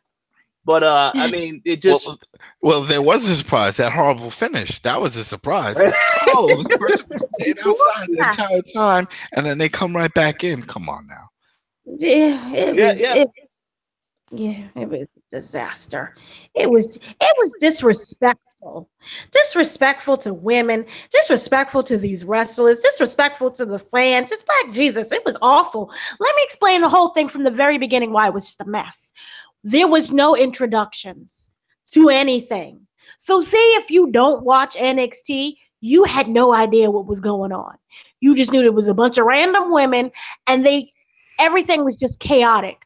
Nobody really knew what they was doing. There wasn't any type of finesse. No one really just had any goals. It was just everybody in the ring. You do whatever you want. Some people were like, checking out the nails. Other people was wrestling. Then you had some going under the ropes. It was just a mess of a mess. So I didn't know who was being eliminated. I didn't know what was going on because they didn't introduce anyone. So I think only two people. I think Sasha got an intro, and I think Bailey got one. That's why I was like, "Oh, we're gonna." And Becky Lynch got one at the very beginning. Oh yeah, Becky. Carrie Sane should have got one. The Bianca Blair. Hi, I love her. The Dakota Kai. Nothing. Yeah, Dakota Kai's awesome. She could have got something. The Kavita girl, whatchamaface, Tainara. None of these people got anything. And I was just sitting here like, well, who's what's going on? And then half of the time for me, they all look alike. So I was just confused as to what was going on. The finisher, as you guys said, was just a mess. I'm happy Naomi won. I really am. But I didn't know what was going on. It was just like a last man standing in the middle of pure chaos. So the whole thing was a mess. And it was partly WWE, and I'm sorry, it was also the wrestlers. They didn't know what they was doing. And this is not something that's new. This is repeatedly, every time that they've had a battle royal, what is this? Elimination match, Royal Rumble, whatever the heck. They don't know what they're doing. So someone has to go there and start training them to be like, this is how you do an elimination match. Because it was just every time that I look up, it's like, ugh, we're getting another one. And it's just awful. So I thought it was the worst thing. Yeah, absolutely. All right, Ricky, your thoughts? So I gotta confess that from the opening bell, I was just like, okay, wake me up when it's Sasha versus Bailey at the end, because we all know this is what it's ultimately all about, And when it came down to that, everyone, including myself, were kind of like, okay, here we go. How is this gonna play out? And I really thought like, okay, Sasha Banks lost 2 years ago. She lost last year. She's got to get a win this time. Bailey got the win last year.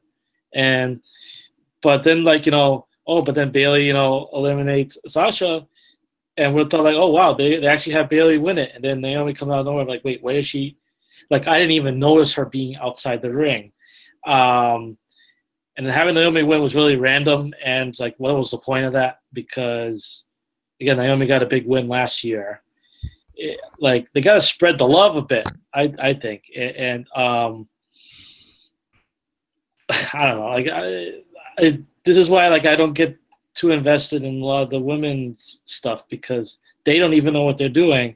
And then, it was silly watching Naomi posing next to that trophy. I was like, oh God, that thing looks horrendous. I already addressed what I think that looks like. But uterus, yes. It's an abomination.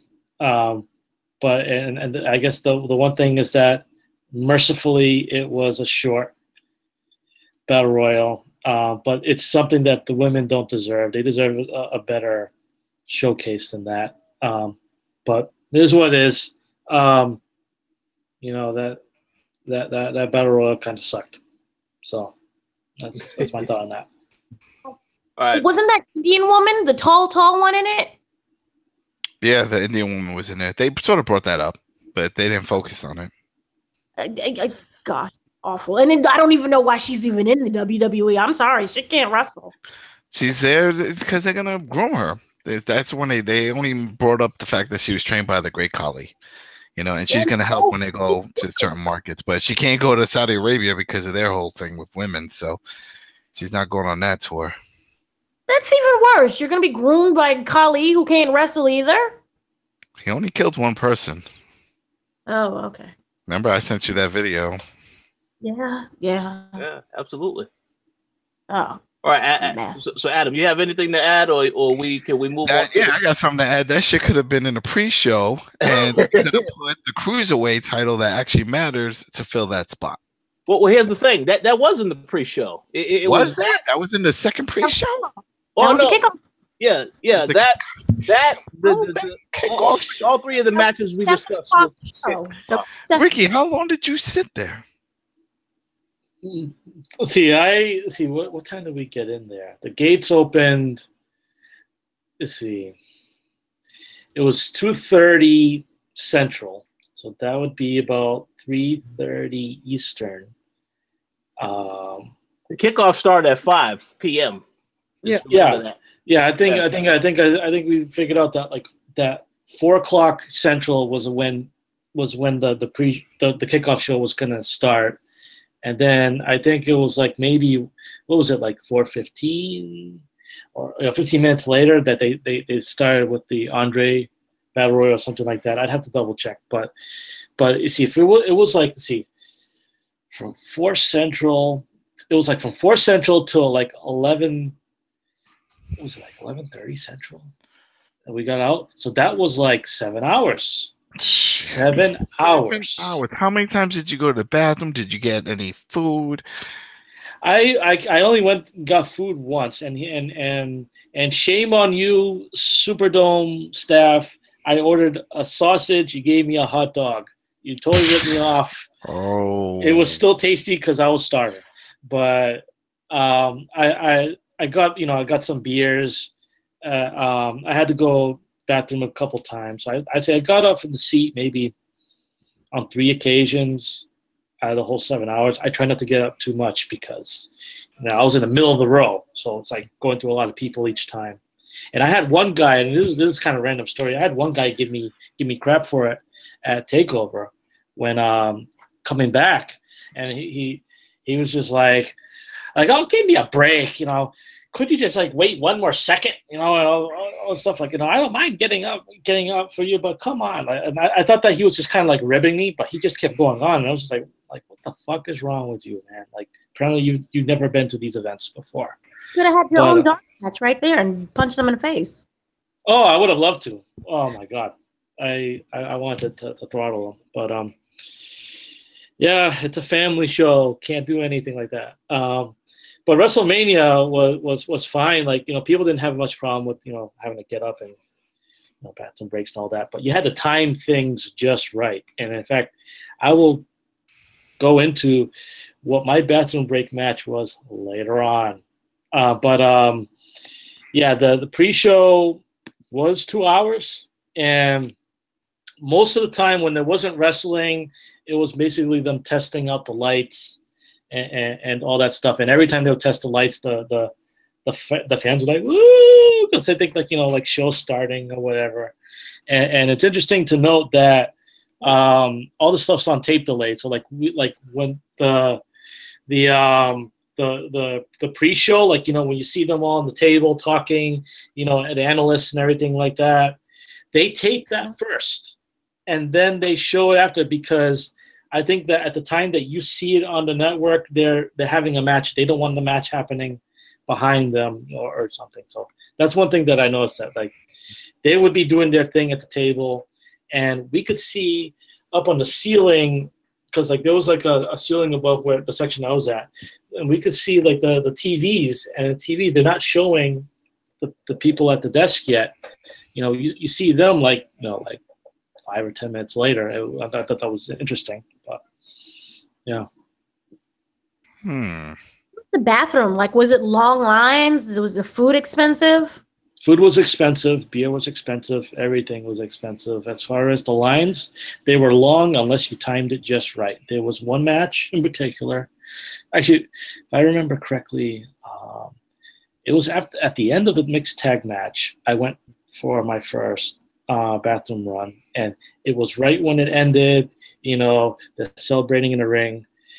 Went out and down the stairs. I was able to go right into the bathroom, and other people was just starting to come in, because I think they wanted to see the celebration before they went to the bathroom. So that was timed just right. And but other times, during the pre-show, in fact, just before just before it hit 7 o'clock Eastern, just before they were going to get like 10 minutes heading into it. Long line, like for all the bathrooms. Like I tried walking around to go to the next bathroom, long line, and it was crazy because the hallways are kind of narrow, so like you had lines for the bathroom and lines for the beer, and you know, right across from there, lines for the merch. They're all starting to kind of converge, and then you had a line of people just trying to get through. It was crazy. Like, it's really cramped up. Can't you, as a guy, just like go in the parking lot and relieve yourself and keep it moving?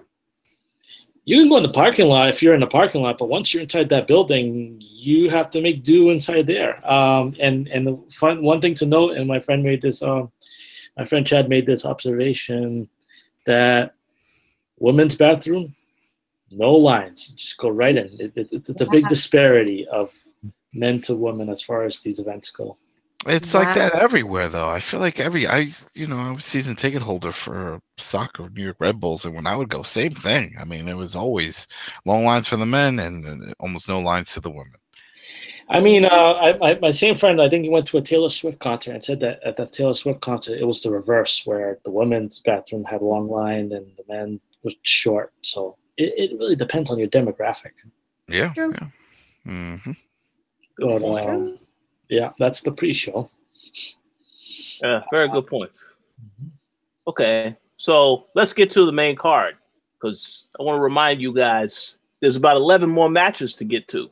That's why I was saying just talk about the matches that highlighted ones that you thought were great or not. So let's see, because we still got to talk about the Raw after WrestleMania and SmackDown.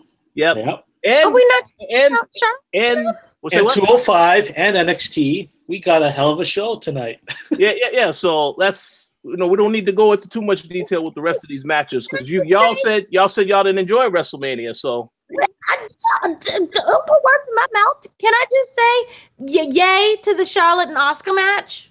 Well, wait a second. We'll get to that. We'll get to that. We'll get to just said the next thing, and I assume we was just talking about the ending and the finale. No. We're going to talk about the rest of these matches, but let's try to keep this relatively brief for some of these. Okay, Seth Rollins versus The Miz and Finn Balor for the IC title. Obviously, Seth Rollins won the match. I thought the match was okay. I think it was a good decision to have that as an opening match. But yeah, Seth Rollins wins. I think a couple of y'all predicted Seth Rollins will win. I don't have an issue with that. It's just so long as Finn Balor ends up on SmackDown this upcoming week. But fine match for me. How about you, Adam? Well, what, the Finn Balor and then Seth? Yeah, and The Miz. Yeah, that was a squash for me. Like we brought up before that, we've seen them fight so many times. We've seen that matchup so many times that it got to a point that I didn't care who won. Seth won, great. If Finn Balor won, great. Miz, whatever. So I wasn't that excited. Like, they kept bringing up, he's a Grand Slam champion. It's like, that doesn't mean shit to me. Unless he's walking around like Austin Aries with a bunch of belts at the same time, I don't really care. So that didn't mean anything to me. So yeah, that's great. Whatever. But it was, a good match. But we've seen that same match over and over again within the past month. So it really was nothing to look forward to. Unless they would have did it in a gimmick, like put it in a cage or do something crazy like a ladder match or something. But they didn't. It was just a regular triple threat match. So I agree. And the one thing I will mention that also was underwhelming about this match, I mean, I saw that, Seth had his special costume when he came to the ring. Same thing for The Miz. He had a little costume on. Finn Balor comes to the ring. It's the same Finn Balor. Obviously he has the multicolored logo, and he has a whole bunch of people cheering him on. But I have no idea what they're doing with Finn Balor. I guess the demon gimmick is dead for good. But whatever. Like you said, I've seen these guys fight enough, so I didn't care about the match. Whatever. Miz is not champion. Yeah, he needs to have a little time to, rest, take some time off, spend time with his kid. I'm fine with that. But Ricky, your thoughts on the match? Well, the funny thing was that ever since Finn Balor made his debut at NXT, I remember him New Japan and the body paint and all that stuff he did. And I was like, this guy's going to put on a show just getting to the ring once he gets to WrestleMania. And his WrestleMania debut kept getting pushed back because of injuries and because they weren't ready to call him up for whatever reason. And I was really looking forward to his entrance. And the thing is, I still thought that his entrance was pretty cool, given the message that he's trying to give out and all that. But I was disappointed not to see the demon, the body paint, all that stuff, because that was his signature for big matches. And this is as big as it gets for him as far as, it's his first WrestleMania. I thought that we were going to get something like that. We didn't. So that was a little bit of a letdown. The match itself, I kind of, it was like watching, but not really intently. It was like, I really thought that Balor and Rollins were going to cancel each other out and Miz would retain somehow, keep, and get to his, record number of days or whatever it is. I was happy that Seth Rollins won, but I really was pulling for Finn Balor to pull it off. I wanted him to get the most just because I didn't like how he had to lose the Universal Championship to the injury. I wanted him to get something.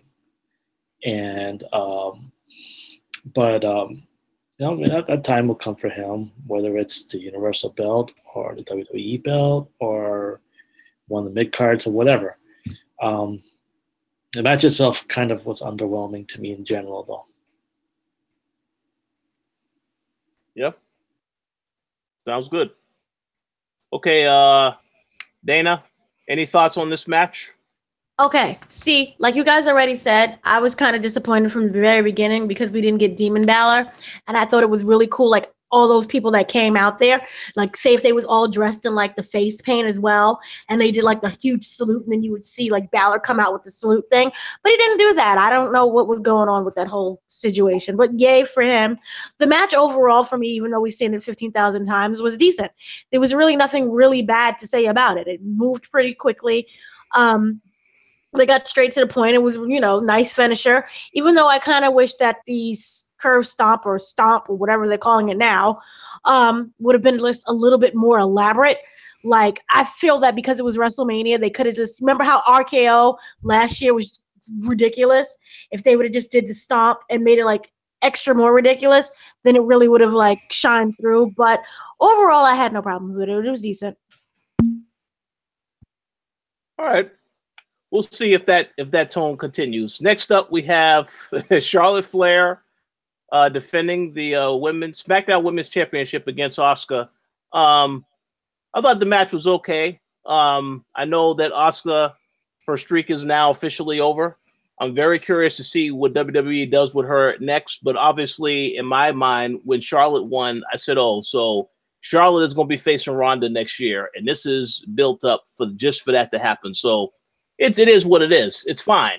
But I thought the match was okay. I wish it could have lasted maybe a little bit longer, but it is what it is. All right, Adam, your thoughts?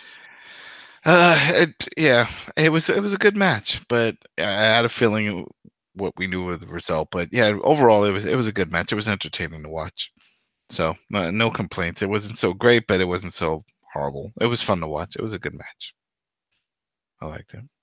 Sounds good. Okay, Dana, go ahead and let us know what your thoughts are on this match. Disrespectfulness. Oh, whoa. Yes. Disrespectfulness. Look, we all knew who was going to win. I didn't have any problems with it at all. But I was right there. I was with it. And then all of a sudden, it just suddenly ended. And then it just, to me, it felt like they had everything worked out and planned, but something in the back with the referee gave that little signal that said you got to wrap it up. And it's all of a sudden, it was just this jarring ending and nothing made any sense. I felt that it was completely disrespectful, and especially after what happened afterwards. Remember with the whole John Cena thing? And he ran up to him and was like, something's happening in the back. And John Cena was like, gotta gotta get ready. That whole thing, we were supposed to witness an end of a streak. That was supposed to be, the female version of The Undertaker and that whole situation, even though we knew it was ending. But my thing is, whatever happened, it was so disrespectful. They could have easily worked I think it was her knee or her leg that was injured. You know, like that whole thing. They could have worked it more.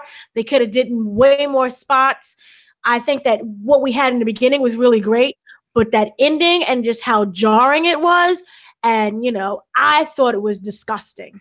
And I think if we had that whole thing played out, you know, fully, and we got that whole emotional type of roller coaster, that by the time that we got to the ending where they were basically in tears and they started, you know, embracing each other and Asuka was like Charlotte was ready for Asuka, that would have been more impactful. But again, WWE shows they really don't have any respect for women. And that whole situation followed by John Cena is further proof. I'm pissed. So disrespectfulness. Hey, I agree. All right, Ricky, your thoughts? So, you know, it's interesting to have a little time to let my thoughts on this match marinate because, as you guys knew, I was hyping this up to be the main event of WrestleMania. But as it turned out, it got less time than the Andre Battle Royal. It had less times than the Intercontinental match. It had less time than the mixed tag match. Less time than Daniel Bryan and Shane McMahon against KO and Zayn. Less time than AJ and versus Nakamura, which I understand. Less time than that dog shit main event of Lesnar and Roman Reigns. It didn't get the time it deserved, and it really was disappointing. Like I'll say this, that I remember being in that arena, being in that stadium, when looking up above and seeing them announcing that the next match is going to be for the Smackdown Women's Championship. And I thought to myself, why are they doing this so early? This is too big a match for them to just give it away right now. And then the match happened, and that's almost as quickly as it happened, it ended. And I remember just feeling really unsatisfied. It was a lot, you know, I didn't even get a chance to really brace for the big ending of it because, you know, like again, like you have Charlotte, who was like the face of the women's division, and Asuka with her undefeated streak. You have unstoppable force meets immovable object. It's one of those classic clashes, and it didn't really get the build-up that it deserved. The match itself, it wasn't as exciting as I thought it would be. I thought there was going to be a lot of back and forth. I thought it was going to be like, you know, oh, is this it? Is this going to end? It was a Ciampa Gargano type match? Is that what you were expecting? Like, I mean, it's hard to expect something that deep because that's something that was a year in the making. But I mean, as far as the in-ring psychology, there were very few times where I thought that this match might end right now. The only time that I really thought this match is holy shit, this match is about to end was during the figure eight, and then it ended. And it's just like, what the hell is this? You know, I thought that Asuka would put up a bigger fight. This should have been a really close one. This should have gone 25 minutes. And it should have been a thing where you don't know how it's going to end, but you see that it's getting closer. It's getting closer to that finish. One of these two is going to win, and it's going to be amazing when it happens. It just happened just like that. And on top of it, I didn't like her tapping out so quickly. I thought that made her look weak. It would have been one thing if, like, you know, she held on longer, or, you know, or Charlotte had to do the figure eight a second time, you know, or whatever.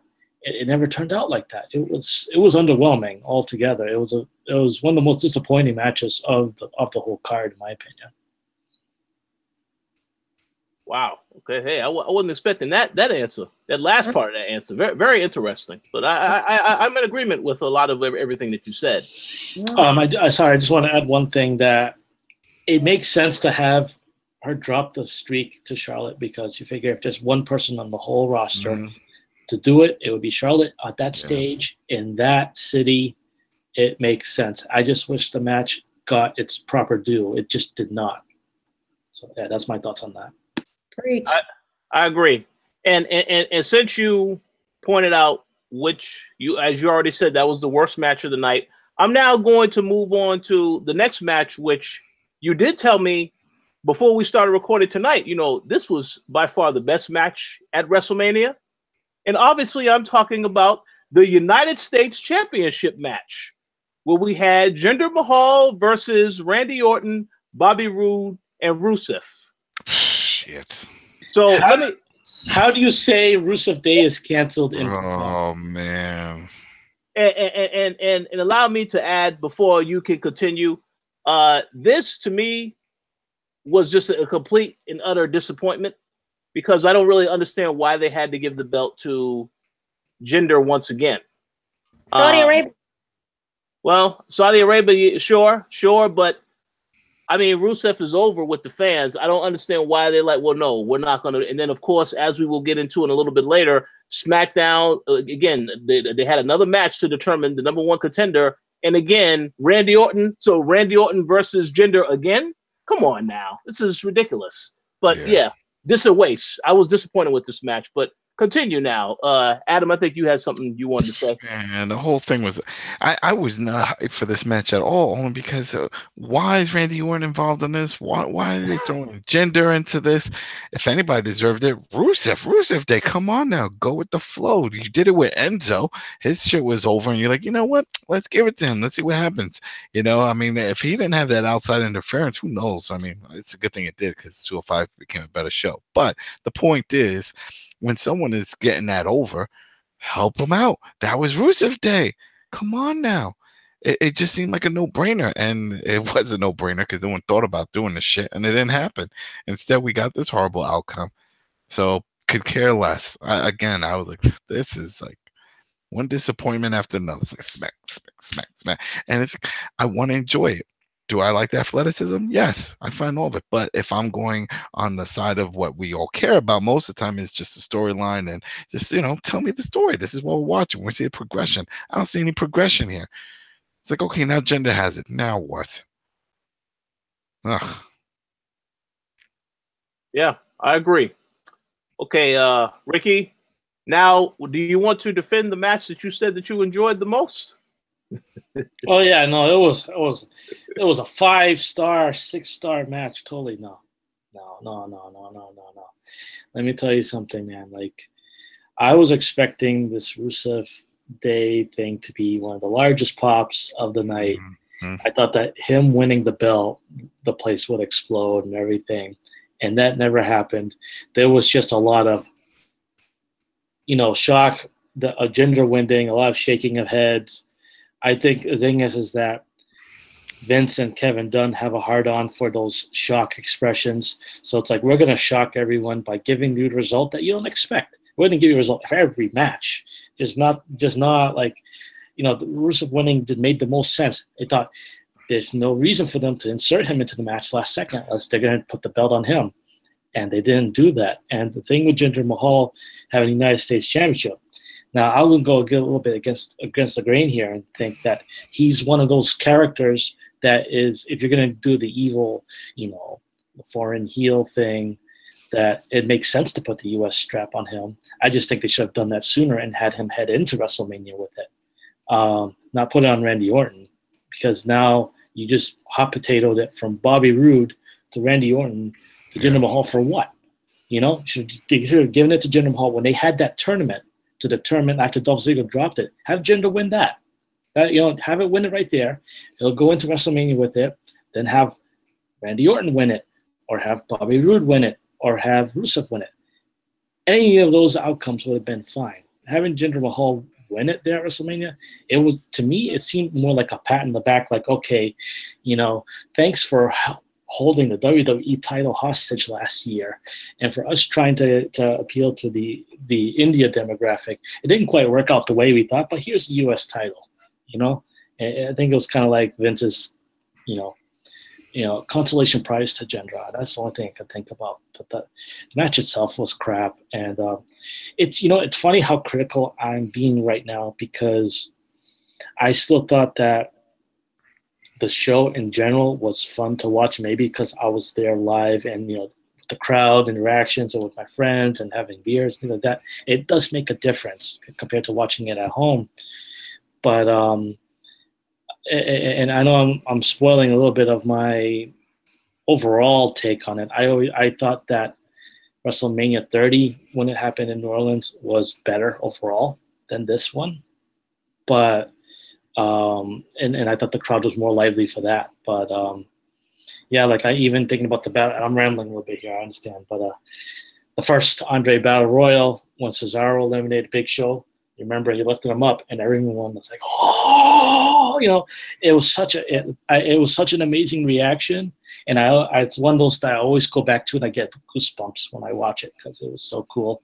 I was hoping for something like that. I was hoping that Rusev was going to have that moment where, like, you know, you think Jinder Mahal's going to win, and Rusev comes out from under the ring, whatever, and does his thing and gets the pin, and everyone goes crazy. And this never happened. That was just a big letdown. Those are my thoughts. Sounds good. All right, Dana, you have anything you want to add as far as this match is concerned? Honey, I don't even remember this match. That's how bad. I thought you was just making up matches. When did this exist? Yeah, Lord, it was boring. It was bad. It was just poorly planned. Remember, Rusev got in at the last moment because of his little "I'm quitting" fit. So I thought that he would probably win, especially since it was Rusev Day, but he didn't. Again, maybe this is the whole Saudi Arabia thing. I don't even know why. I forgot Jinder even existed with the company after he lost the belt the last time. Yeah, this was ass juice. It was bad. Sorry. Children. Agreed. Okay, let's move on to a quick match, and I'm going to be real quick with this one because it was just as I don't want to be longer than the match actually was. Undertaker and John Cena, whatever, a waste. It was exactly what Adam said it was going to be, a squash match. That's it. That's all I got to say about that. How about you, Adam? That's exactly it. We knew it was going to be a squash because if it wasn't, they would have really advertised it as a full match. It wasn't. No, I mean the only thing we could be thankful for that is that he didn't come out as American Badass. You know, so it's like, okay, we got the old school Undertaker, got to come out, got to do his moves, you know, make his funny faces and stuff, and it was all right. You know, it's cool, always cool to see the Undertaker come out, and he didn't look that bad. He looked better than he did when he came back for the Rumble. Remember when he came in that Rumble? Oh my Lord! Oh yeah. You know, but this was fine. This is great. You know, it is what it is. You know, we all knew that was happening. Even John Cena knew it way before when he said, "Hey, don't you want to see me get Tombstone? Come on!" And everyone was like, "Yay!" And he's like, "All right, then that's what's happening." You know, and that's it. We got to see it happen. And what's next for Cena? I don't know. He's doing that greatest event, right? That he's going against Triple H. Is that it? Right? It's him versus Triple H. Yeah. Like there's one part, like who wants to see that match? I don't know anybody wants to see that match, but it's just to throw in all the big names. You know, that's what they're paying for, all the big names. So there you go. You know, Rusev, now that he's not on that Undertaker casket mask, I don't know if he's even on that card at all. I don't think he is, right? They didn't move him to something else. So he has to be. It's a 50-man battle royal. They gotta find somewhere to put him if he's in that match or whatever. So there you go. So maybe he's in that 50-man battle royal. Yeah, and Undertaker will be taking on Chris Jericho in a casket match, so that should be interesting. Yeah, but that's the thing. Whatever. I don't see Undertaker losing that either. Oh no, it's his match. That'll also be another one that'll be relatively short if I had to make a guess. But yeah, we'll see. We'll see. Dana, any thoughts on this match?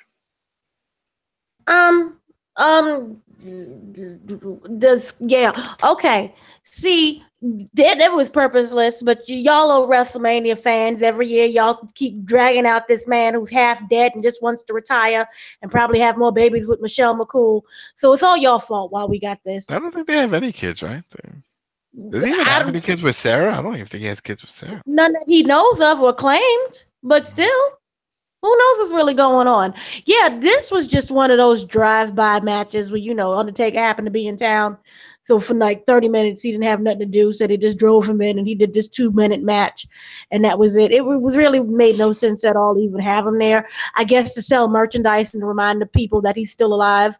But he did look a lot better. And that last time when he was on Raw 25 with the mumbling and the jumbling, they stopped all that stuff. So he looked like he was very coherent. His CTE was not kicking up. So he looked great. It was a terrible match. It was stupid. I don't know why I existed, but good for him. I'm pretty sure he got a nice paycheck. Absolutely. How about you, Ricky? Anything you want to add? Yeah, a couple things. I guess one is that the T-shirt wasn't a spoiler after all because he didn't come out as American Badass. I was kind of relieved with that. He takes for his country. He respects the flag. There you go. But I was gonna say that for all we make fun of Undertaker for how slow he is getting to the ring and all that, this might be the first time in WrestleMania history that his entrance was literally longer than the match itself. Mm-hmm. I think this is actually the first time that it happened. Yeah, but I was glad that they got it over with because I know that there was a rumor that he was just gonna like challenge for next year's WrestleMania. It's like, no, don't do the 1 year thing. Just get it over with. And I'm just glad they just did it and got it over with. You know, it's a shame that these two didn't fight each other at WrestleMania when they were still in their prime years, but it is what it is. Absolutely. All right, let's move on to another tag match. We had the Bludgeon Brothers defeating the Usos and the New Day to become the new SmackDown Tag Team Champions. We already knew this outcome ahead of time because they had already positioned the Bludgeon Brothers to be just dominant the way that they destroyed the Usos and New Day at the previous pay-per-view, and then in the matches they had afterwards. So not a surprise. Very interested to see what they actually do with that team moving forward. But any thoughts, Adam? Man, I got some thoughts. Put those suckers back with the Wyatt family. Just get that whole band back together. This is just too much. Oh, man, I hate it. You know, if everyone's listening, be like, damn, these guys don't like wrestling. They bitch all the time. God, man, you know, but it's not it. It's not that. We just want some consistency. It's like you have these two guys called the Bludgeon Brothers when they're pretty much doing the same gimmick as the Wyatt family minus the family. And that's what's upsetting. You know what I mean? You don't want to see someone named Spidey Boy come out and do the Spider-Man gimmick. You're like, yo, you're Spider-Man. You're Spider-Man. You know, and that's what's going on with these guys. They're still the Wyatt family. Then he should do it. The Wyatt family, I felt, could have been bigger than the Bullet Club. That's the way I feel. At least for WWE, that could have been huge. Have a bunch of members, have them sprinkle across NXT, 205, have them everywhere. And then for the big main events and pay-per-views, have them get together and do like some big battle royal type of thing. Because you could easily do that. They could easily do that. They used to do big factions before. You see it's working in Japan. You know, that's the whole thing. It's all about groups in Japan, and it's working. You know, and here it is. We have these groups, and they're great. And then we just start disbanding them. We did it with the Shield. You know, the Shield comes together. Oh, the reunion show, this and this and that. But people like it. But they need to feud with other groups like that. And then, of course, they had the Miz and the Miz Taraj and all that stuff. But they were legit groups. You know, we're seeing it with Sanity coming up. You know, so that was the only thing that really pissed me off. I had a feeling it was going to end the way it did, but also a part of me thought, Authors of Pain were going to come down at the end and just wreck house on everybody. that was something I did think was going to happen, and it didn't happen. You know, but I mean, think about it. We saw New Day. New Day had the other title for the longest amount of time, right? The one on Raw. They're like the longest reigning champs, right? So do we really care if they get another? No, we don't. Usos, they've had it a bunch of times also. So it only makes sense to give it to the fresh meat, you know, of the group when it comes to this type of thing. So that was the whole thing there. But I agree. All right, Ricky, any thoughts? Bathroom break. Bathroom break. That was it. That was the one. Okay. That's the one. And it's funny that things timed the way they did, because like I think what was it? I think the match before that. What was the match before that? That was the mixed tag. the mixed tag had ended, Ronda Rousey and all that, and we'll get into that in a second. But because I don't think we've discussed that. But we didn't. But that match had ended, and I immediately went to the bathroom, and then, I missed everything. I missed the what do you call it?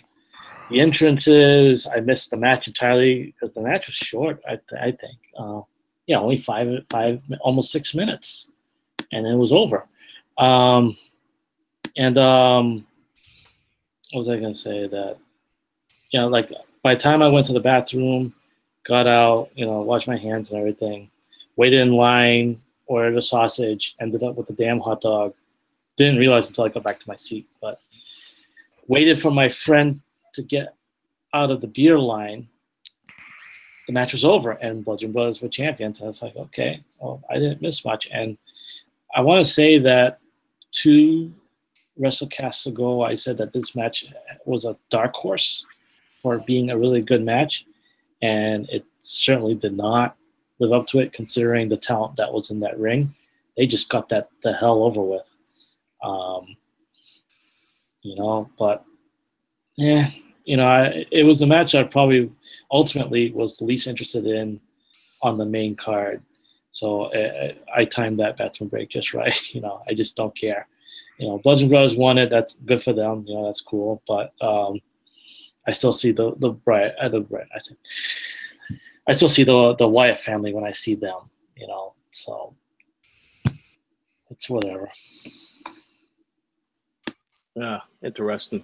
Oh, sounds good. All right, Dana, any thoughts that you have?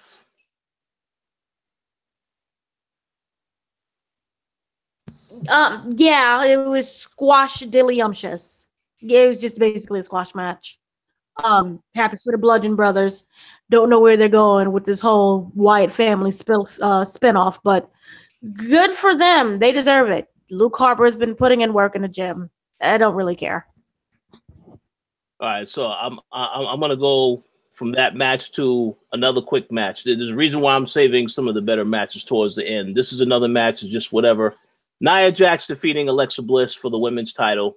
We already knew how the storyline was going to end with Nia Jax winning, so happy for Nia, but there's too many matches on this card, so whatever. But yeah, Adam, any thoughts on this match? Nope. No. There you go. That was it. We all saw this coming. That's the thing. It's like I didn't think it was going to be that good of a match. I mean, Nia's still green. It's just. It just doesn't. I don't know. She doesn't do it for me. It's like, Bliss goes all out. That's the thing. I gotta say, she's really improved from her time from NXT. Because when she was in NXT, I was like, she's good on the mic, but not much else. Because remember, she was a manager for a little while when she was doing it for Murphy and the other guy who disappeared. So I knew that was gonna happen, but we all knew this result. I mean, you can't have the bully and the evildoer win in this situation. It just doesn't work that way. And that's when it makes things difficult, because I want surprises. You want to see. I mean, hell, if Bliss would have won and Mickey got involved, or some craziness would have happened. I'm like, oh wow, but we saw this coming. So yeah, bathroom break. Absolutely. Yep. How about you, Dana? Here's the thing. Nia is pretty sucky, but you kind of root for her and have the whole storyline went. And Alexa Bliss is just really great in the ring, and she's really great with the psychology thing. So even though you guys are like, oh my God, it sucked, it didn't suck that bad to me. No. It's not that it sucked. It just wasn't that entertaining. It was just a regular match. It could have happened on Raw. Nia can't wrestle, so there's only so much thing. There you go. But that's what I'm saying. It's like, do you really think this should have been in WrestleMania? But it's like saying, I don't know. It's like Brock. When you think of WrestleMania, well, he's a huge attraction. But when you think of WrestleMania, it's supposed to be not just the conclusion of storylines. It's supposed to be amazing matches. That 205 match could have taken that spot, and more eyes would have been on it, and they would have been amazed, because they put on a hell of a show, both guys. Don't just put it up there because, oh well, it's the end of this feud and it's for a title. It's like, well, why? Well, it doesn't do anything for the product. No one cares cares? So it's not going to matter. Well, and then that was a downfall of it. Yeah, that is true. But you have to do. Yeah, I understand. But I don't know. You know Maybe what I because mean? she's. It's all about quality. We want quality. That's it. That's all we care. That we just finished hyping up Takeover, and what was that all about? That was just quality matches. People just going in there and doing their thing. And if you're not going to get that with a certain match coming up on main stage like that, you're like, well, why was this here? Oh, because it was a title on the line. Should have been a pre-show then, or put it on Raw or something. Why do we have to put us through this? Main event pay-per-view is pay to view. I would not have paid to view just that match. There you go. This goes with the argument I've been saying. We get these crappy matches because it's only $9.95. Oh no! We were getting this shit way before when we were paying the $60. There's plenty of people that paid $60 for this. This was also on satellite and cable, so people paid for this. It wasn't a $9.99 and network exclusive. See, I just kind of feel that ever since I think it's gotten worse. Because we've had, crappy things with like Doink the Clown. It's gotten worse for other pay-per-views, which is why they decided to merge the two shows when it comes to pay-per-views, because people have said it. Like, yeah, this looks like an extended version of the TV broadcast. And they're just doing it for the sake of doing it. And we see that even with their house shows, what they're doing, where they started using all the WCW old pay-per-view names just for house shows. I don't know, but this could have easily, just been a regular match. And as you guys said, it could have been on, what is it, Smackdown, Raw? I don't even care anymore. Yeah, it's on Raw. But that's what I'm saying. It could have just been there. And when you count of something like 205, which was supposed to matter, it's 205. People understand. It's like, that wasn't just a title match. That was the culmination of a rebranding. They spent a lot of time rebranding, Triple H when he came over after the whole Enzo thing to say, you know what, let's bring this back to what it was supposed to be from that tournament. So they spent all these weeks, these months leading up to this, and just to have this shit in the undercard. That was a huge smack in the face. Yep. It shows where their priorities are. And the thing is, like, none of these matches, like very few of these matches at all felt special going into it. I honestly think that WWE has too much talent. I mean, in the sense they have actually too much, the members, there's too many of them. Oh, they do. They do. This is why they need to start building these big factions. Instead of having everybody battling it out, do big groups. That's what they do in Japan. And it works. You have a bunch of guys, put them together, boom, get them in big battle royal matches, like fighting each other like teams. What was it? In Lucha Underground, they have the trios champion, 3-on-3. And everybody has a belt. There you go. That's how you get more bodies in there, more big faces. And WWE has that roster. They could do it. They could easily do it. Yeah. But the main thing for me, I thought that there should have been some type of like interference. Maybe Ember Moon could have came up. That whole thing is for Monday, but they could have had some type of controversy. But to me, it was bland. It was forgettable. Nia can't wrestle. Alexa's too good for this. So it just ended up being, she had to downgrade a lot of her stuff, but it was sad. That's all I have to say. Sad. All right, Ricky, you have anything you want to add? Yeah, I mean, I was going to say that the match, one of the things I was talking about with Charlotte Asuka, it's like, why did the Nia Alexa match go on later than that one? I felt like the Nia Alexa one could have been gotten out of the way early because it was very low. I felt like it was very low as far as build and priority and all that stuff. A lot of these matches, not just Nia Alexa, were all built up over a span of 4 weeks.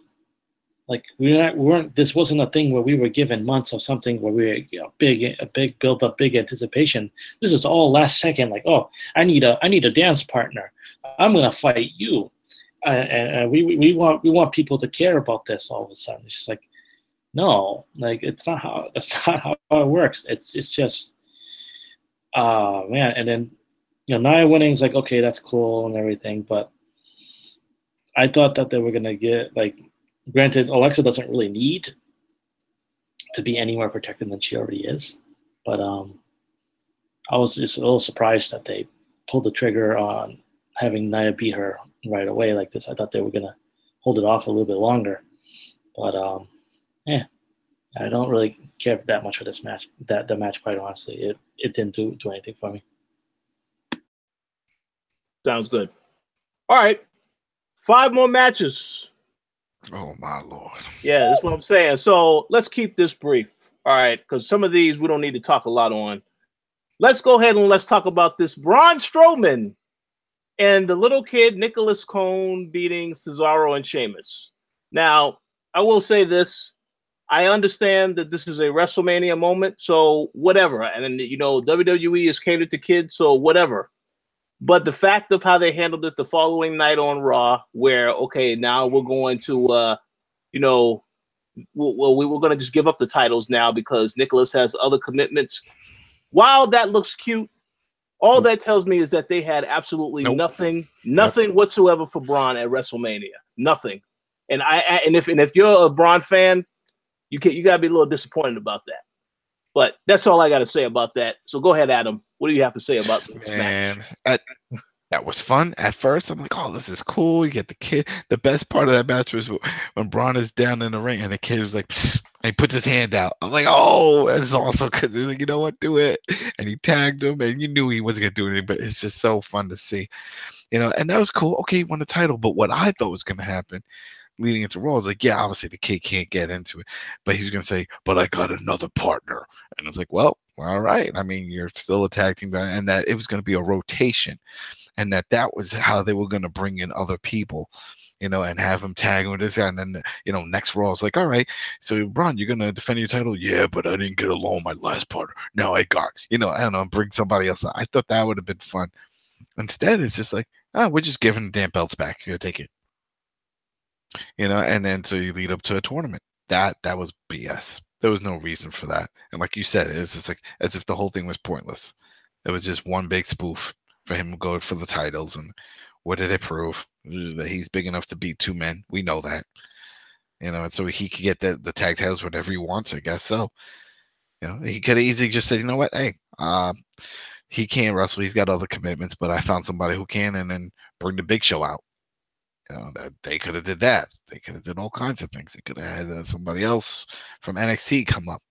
You know, No Way Jose. They could have said, I need another partner. No Way Jose could have came out and been his partner since they're doing the whole comic relief for Braun anyway. So there's a lot of different directions they could have went, and they didn't. I agree. All right, Ricky, any thoughts on this match?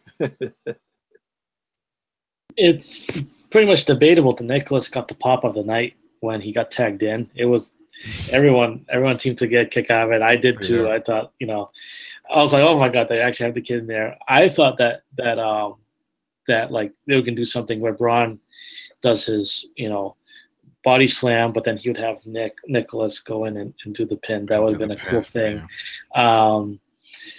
And that didn't happen. But I give props to the ref because that was the ref's son. And I mean, if that was my kid in that moment with all that going on, I probably would have broke down crying, you know, but like, oh my kid, like this is so amazing. You know what I mean? My boy's a champion. Yeah. And his record's gonna last like forever. Yeah. Unless they decide to do that stunt again and have a 9-year-old win it. But yeah, no, I thought it was one of those things where when Braun was about to announce a partner, I was like, oh, here we go. It's going to be the Big Show or Big Cass or something like that. Mm-hmm. And then it's like, it's one of you. It's one of you out there. And I'm like, okay, where's he going with this thing? He's like, who's debuting tonight?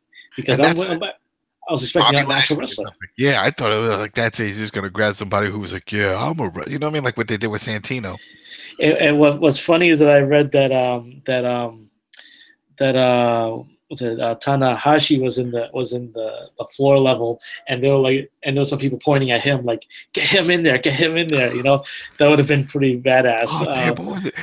There was something I read linked to that too. Somebody was like, he's like, man, if only Cena would have stayed in his seat, he would have had his WrestleMania moment earlier. Yeah. You know, he could have had get some for the crowd. Like, yeah, he could have. Yeah, there you go. You would have been tag champs. Yeah, I mean, I knew that wasn't happening the moment that Cena even mentioned it on Raw. Like, oh, why don't you enter with Braun Strowman, it's like, okay, well now we know that's not happening. But like I thought it was cool. I understand that Braun Strowman winning, I thought was a foregone conclusion, regardless of who his tag partner was going to be. So I didn't care too much that who the partner was. I thought it was neat that they surprised me and they went with the little kid, and I was like, that can't last. They'll probably give up the belt the next night, and that's exactly what happened. But the only thing is that they definitely devalued the tag titles a little bit, because the message is it only takes one person to win a belt that's really supposed to be about teamwork. And I'm sure they'll do this little tournament, a tag team eliminator, to determine the new champ or something. They may as well have it be someone other than the Bar, because I think the Bar's had their run, and it's time for someone else to do it. But that this was like you said, this was all about WrestleMania moments. That's strictly what that was, and also to appeal to kids who dream of one day getting in a ring and all that. So I guess it was cool for that kid. I'm not gonna lie, I thought that was pretty neat. But otherwise, it was just sure. I would like to know how that came up. Like when did they decide that? And then on picking that ref's son, I know he's been there. They said like a ridiculous amount of time, over a decade. But still, like that whole idea was like, all right, what should we do? Let's get a kid. Who has a kid? You know what I mean? Like, was that what came up, or was this already planned, or did they talk about it at some point? It's like, yeah, that'd be a fun way if we could do it. I mean, I don't know. They may have decided that very day, like, okay, we still don't know who we want as a partner. It wouldn't be right to have no tag partner. Hey, why don't we get your son to do it? Like, I don't know how they came to that. Like, why him out of everyone? But it is what it is. And at least it wasn't the front row. We've seen this before, even with Santino. Remember, it was like right in the front row. He went further back. He hopped the rail. He had to go up, a few rows back. And then he's like, yeah, you kid. And the first thing I would say was like, where's the parents? They should have had the parents at ringside. That would have sold it a little more. It's like, oh, there's a little kid. It's like, oh, well, obviously the parent would come down. But then I thought about the circus. Did you guys ever go to the circus? I've been still a circus. Yeah. I've been with the Ringling Brothers and Barnum and Bailey. All right. So do you remember whenever toward the end of the show, the clowns would come out and grab kids to bring them down so they can do the whole little round? They get in a little trolley and they do the round waving, at the crowd, and then eventually they bring them back to their seats. Do you remember that? I was too young to remember. So too much. Well, they used to do that, and the parents never went down with them. They just let the clown take the kid and put them in the trolley and then go around in the arena. And I was like, oh, well, maybe they could have just, I don't know, maybe that's what they were thinking. I don't know. I just felt that the parents should have been there, but then later finding out that the dad was there. He was a ref. So. You can imagine that everyone's hearts were pounding as Braun Strowman would get closer, thinking that they actually had a chance to go in the ring with him. But oh man, that I don't know why, but in my head, that image of Braun, the kid taking his hand out and Braun tagging him, doing that was cool. I love it. I was like, he's like, yeah, you want it, kid, do it. It's like, oh man, that was awesome. And he gets in there and he's looking at him, and the crowd. And he's scared because Cesaro's like looking angry at him. Yeah, and Cesaro was even Cesaro's like, what the hell's going on here? And Braun stands up and he's now on the outside and he's like, all right, tag him back in. It's like, all right, but just that one moment made the match. That was fun.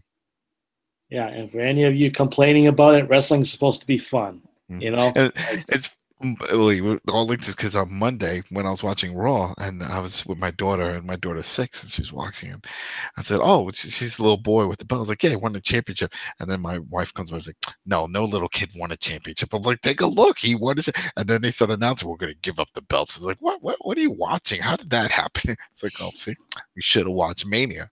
No, I didn't say that. She doesn't watch wrestling, but she got a kick out of that. So I'm like, all right, guess anything can happen in wrestling.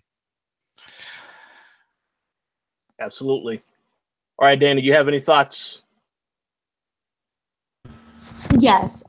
This was just delightful. I truly enjoyed it. And I liked little Nicholas. And he was just so enthusiastic. And, the whole hand sticking out thing, I was really expecting for him to like jump in there and like do little baby elbows or something. I thought it was really cute. It was really unexpected. And I'm happy they didn't go with an adult. And I kind of like Nicholas. And on a fun fact, Nicholas is just 9 years younger than the second youngest World Tag Team Champs, Renee Dupree, who was 19. So good for Nicholas. And by choosing Nicholas and him being the referee's son, you kind of avoid any type of lawsuits. Yeah. So good for him. I know many people was like, it should have been JJ. JJ's like hanging on by a thread. So I'm happy that it was Nicholas. Man, think about it, that kid is always going to remember this. He's in history right now. This is something you can never take away. It's awesome. It's an awesome memory. It is. So, yay, Nicholas. Absolutely. All right, let's move away from Nicholas and let's go on to the next match. Brock Lesnar defending Universal Championship against Roman Reigns. We already spoke on this earlier. All thing I have to say about this match is that I already know that the reason why Roman Reigns didn't win the match is because of obviously the fan response, because we all know that now the news is that when they go to Saudi Arabia, the plan is for Reigns to win because he'll get a better response from that crowd. So it is what it is.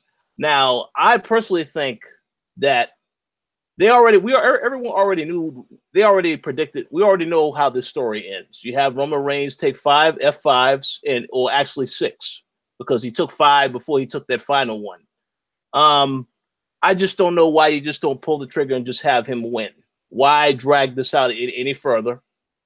Because all because you're worried about, we want to try to surprise the fans and we don't want them booing us. We don't want Reigns getting a bad response. But when Reigns comes back to the United States after winning the title, what makes him think he's going to get a positive response from the fans then? I got a better one for you. What's that? A better one for you. What makes you think he's not going to get the same response over there? Oh, well, that's a good question. Why do they assume? Because, I mean, when he goes to Europe, he gets this response. You know what I mean? We know there was a large European audience that shows up at Mania. They don't like him. So it's like, what makes you think that the people there are not going to be on Brock's side for this? We don't know. I'll say that they'll probably be because it's not every day that Saudi Arabia gets to see a WWE event and everything. Whereas in Europe, granted, it's not as often as in North America, but they still get it a couple times a year. But who do you think is going to get a lot of pop? Brock or they'll both get pop. Or Roman. They're probably both, right? Probably both. Yeah, I think they'll be a lot easier on him. I think that they'll just love everyone that comes in because they'll just be happy to see them, and I think they'll be easier on Roman than they would in North America. But this just goes to show just how far Vince will go for his boy. That's right.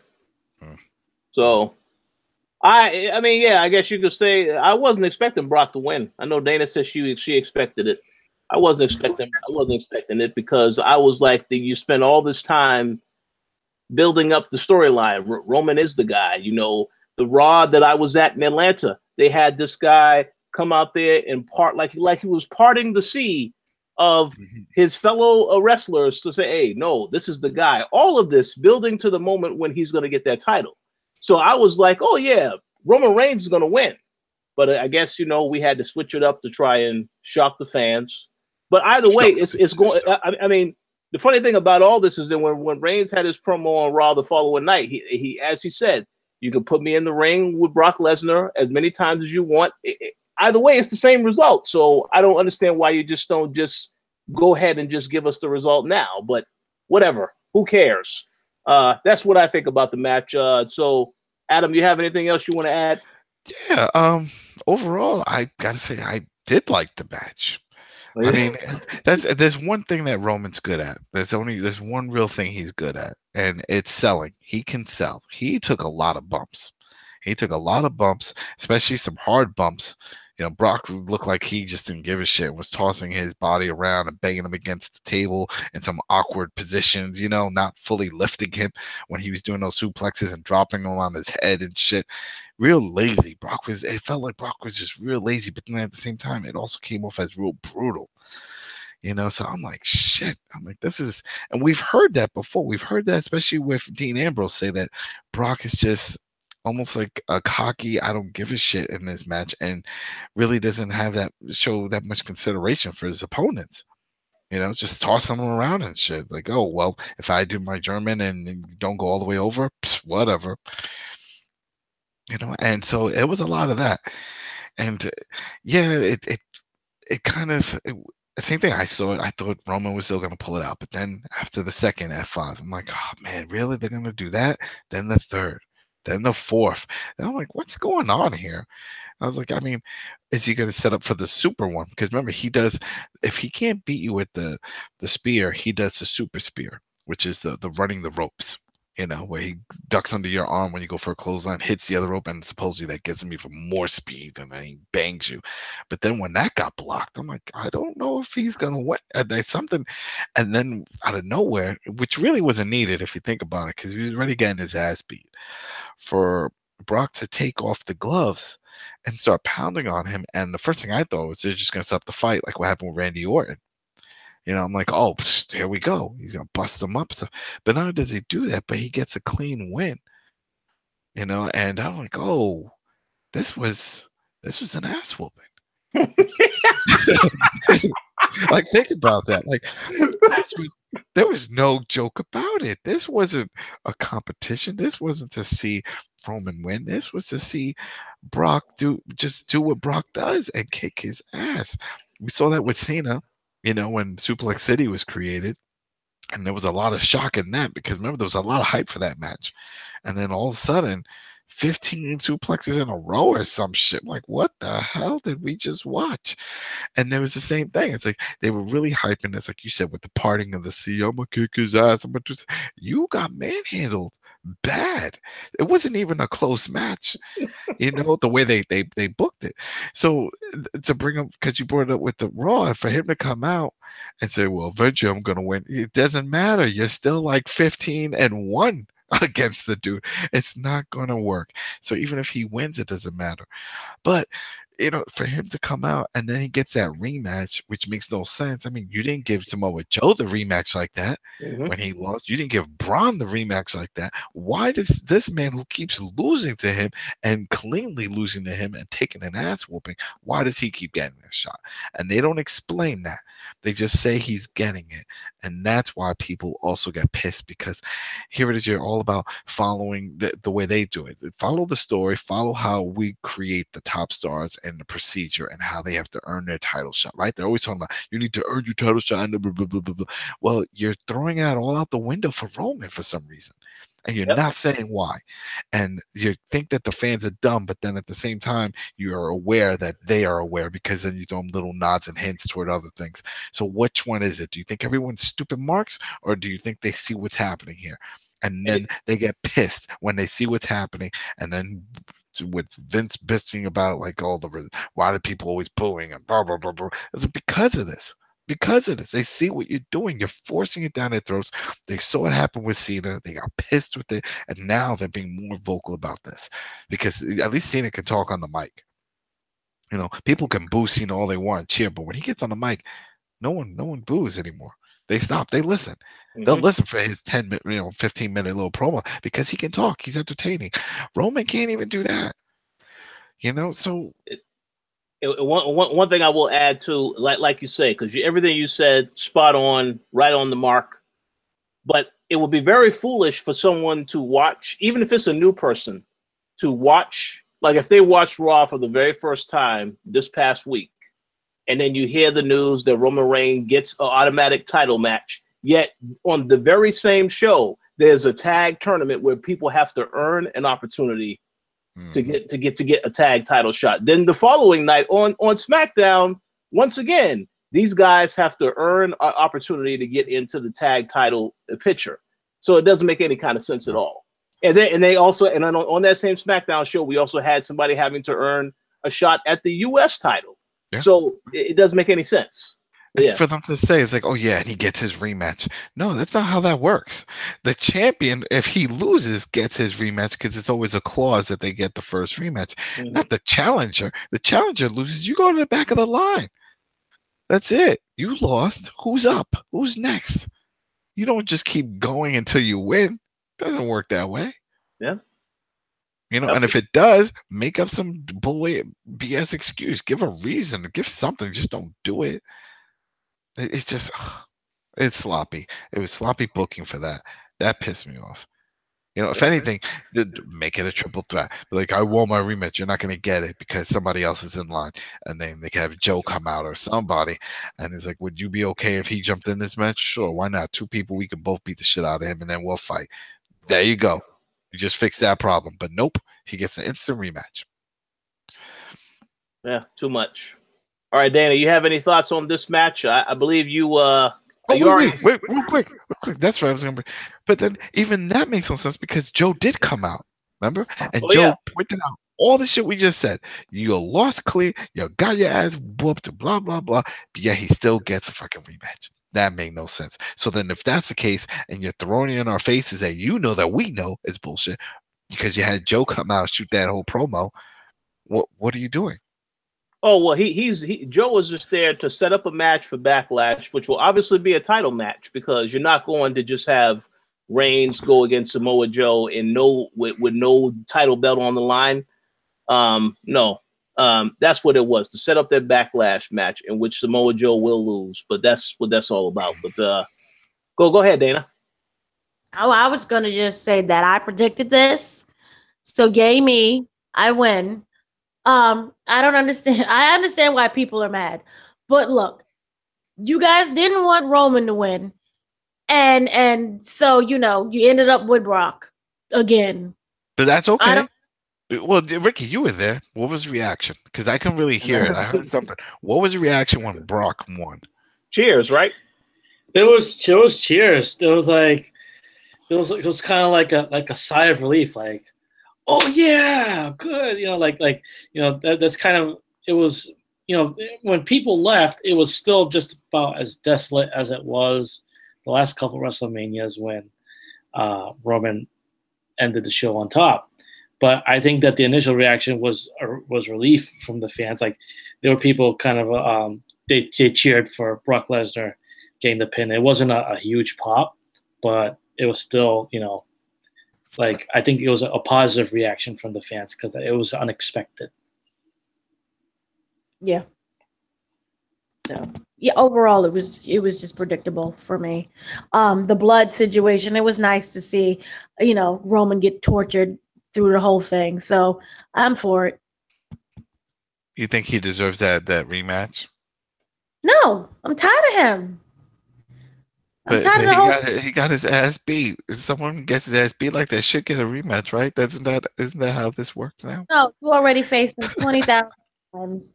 Life is hard. It's difficult. You're not The Rock. You'll never be The Rock.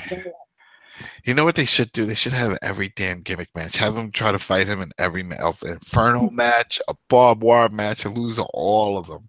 That would be really great. Remember when Brock had personality and was fun? That would be great. I wish they would bring him back. They would, right? Well, he's got a mouthpiece. They got Paul Heyman to talk. Maybe that's not in the contract. Maybe it costs too much to get him to talk. It's like, we could get you to perform. It's an extra $1 if you want me to talk. Oh shit, forget it. Well, Paulie, can you talk? Yeah, all right there. Talk for the man. He wants more money for talking parts. Could be. Yeah. All right. You finished, Dana? Ricky, you have anything you want to add? Yeah. So, well, actually, Dana, did you have anything you want to finish up with? Yeah. No, that's it. Okay. Yeah. So these were the chants that happened during the match because I'll tell you what, a lot of people, including myself, tuned out during this match. We want Nicholas was a chant. I heard that CM Punk was a chant. I didn't hear that. There was a boring chant. I didn't hear that one. There was a Johnny Wrestling chant. I didn't hear that one. there was a "We Want Beach Ball" chant. I heard that one. I saw a there lot was- of beach balls. People just Yeah, like there was a whole bunch like in different parts of the arena. I would see it, and then like one attendant or whatever like took it and busted it, and it's like boo, and they got the asshole chant and the delete chant to the person that did that. Let's see, and I was. Because I was chatting with some people, and I was trying to tell them, if you're hearing random boos and cheers during the match that didn't sound like they were belonged, that's what it was. It was all about the beach balls.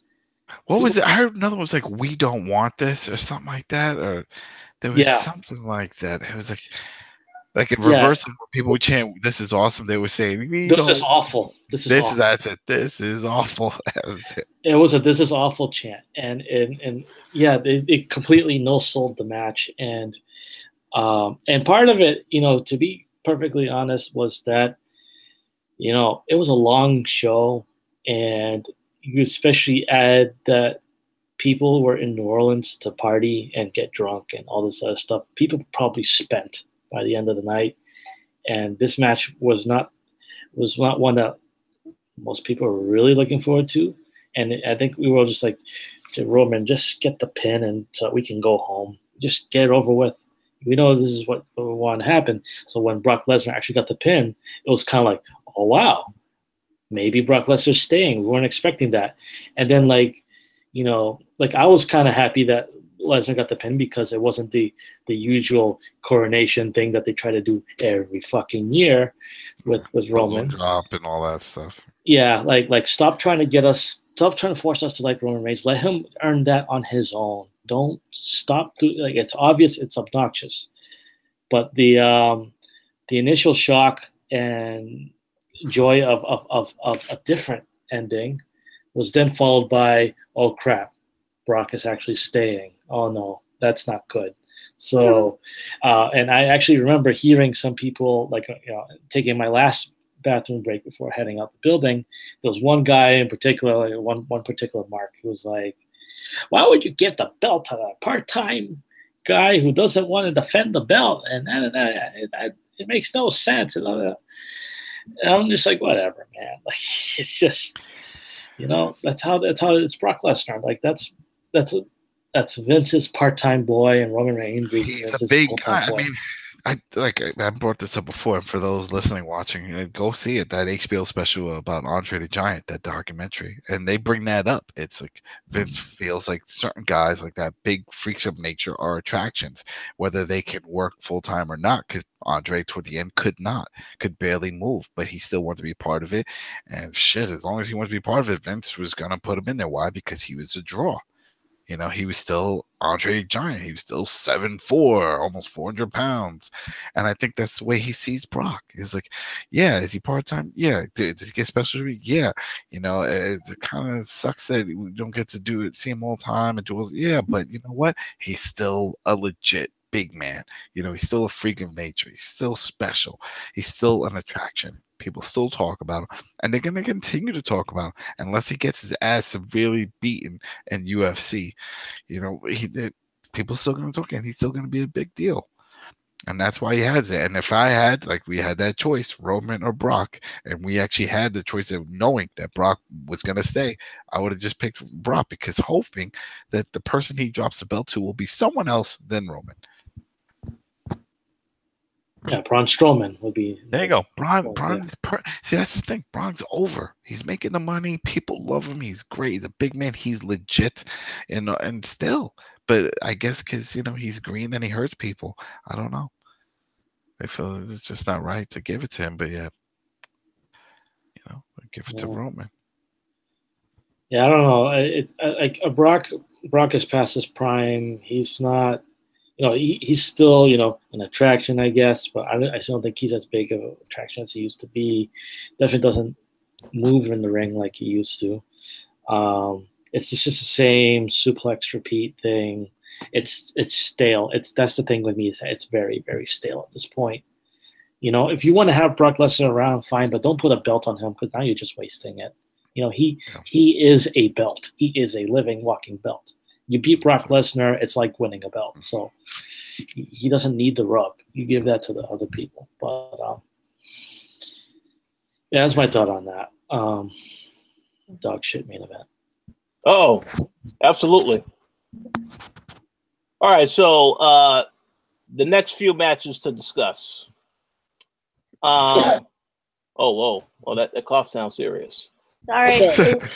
Three. There's really only three other matches to discuss on this long card, and if I could ever have a conversation with WWE, I would tell them never again have a WrestleMania this long. This is absolutely ridiculous. It should just be a multi-night event. Yeah, I agree. I agree with that. Yeah. So, okay, Daniel Bryan and Shane McMahon versus Kevin Owens and Sami Zayn.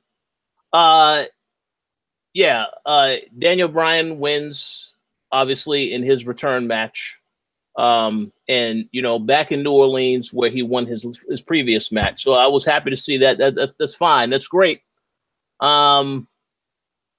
I don't really have too much to say about this. I knew that this Kevin Owens, Shane McMahon storyline had to end at some point. Glad that Daniel Bryan is back. And I see that now he has been cleared to compete. And he's no longer GM, so maybe he is somebody that is going to potentially get moved. I have no idea. But glad to see him come back. I saw that he got a huge response from the crowd, as was expected. I like the video that they had, which, the countdown to the Yes movement. I thought that was pretty interesting because they try to make it a real big spectacle. But yeah, it was good. Fine match for what it was. Adam, any thoughts? Surprise ending to that one. That one, I didn't see it going that way, only because what was on the line, which is they get fired. And then I was like, yeah, part of me was like, yeah, they'll go to Raw and then they'll get picked up there. But then we saw that surprise. It could only take one. Then both of them didn't get there. So it actually, it's what it led up to that was more interesting to me, because how I feel about Daniel Bryan wrestling. I don't think he should do it. He shouldn't take that chance. It's just some things you just shouldn't chance, especially with your health, because sometimes that shit's permanent and you're fucked. So especially if you have a job, just be grateful for what you have and the time you have in your family. But whatever. Because of that, I wasn't too thrilled about seeing this match, but I was interested to see the outcome for the story. And to see this outcome through a big curveball, because this is the most interesting story I think they have going right now, because I'm like, oh, wow, what happens? I think because they pointed out that Sami Zayn is 112 pounds. 212 pounds, sorry, 112, anorexic, 212 pounds. And I'm like, well, 205, you're only a few pounds over. So I could see him going to 205, trying to see if he can get on that roster, and maybe do the El Generico, do that whole thing again. There's no way Goldust is 205 or less, but he was. No, he was, but he was as a special guest. They listed him as a special because it was a tag team thing. I see.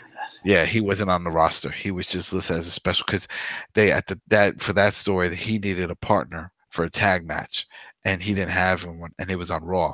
And then they got Goldust, and then he eventually continued to tag with him on 205. But that's why he's not there anymore. It was just for that. But with Sammy, I could see that. Now with Owens, if they want to be real fun about it, and send him over to NXT and have Regal put him on a few matches and do something like that. I think that would be fun. And do something like that. Or he'll probably come back and say, hey, I'll wrestle somebody for a spot on Raw, and whoever wins, then I can get his spot, that type of thing. And then maybe your boy Heath Slater gets knocked down again because he loses his spot. They do something like that. But yeah, I think there's a lot they can do with this story now.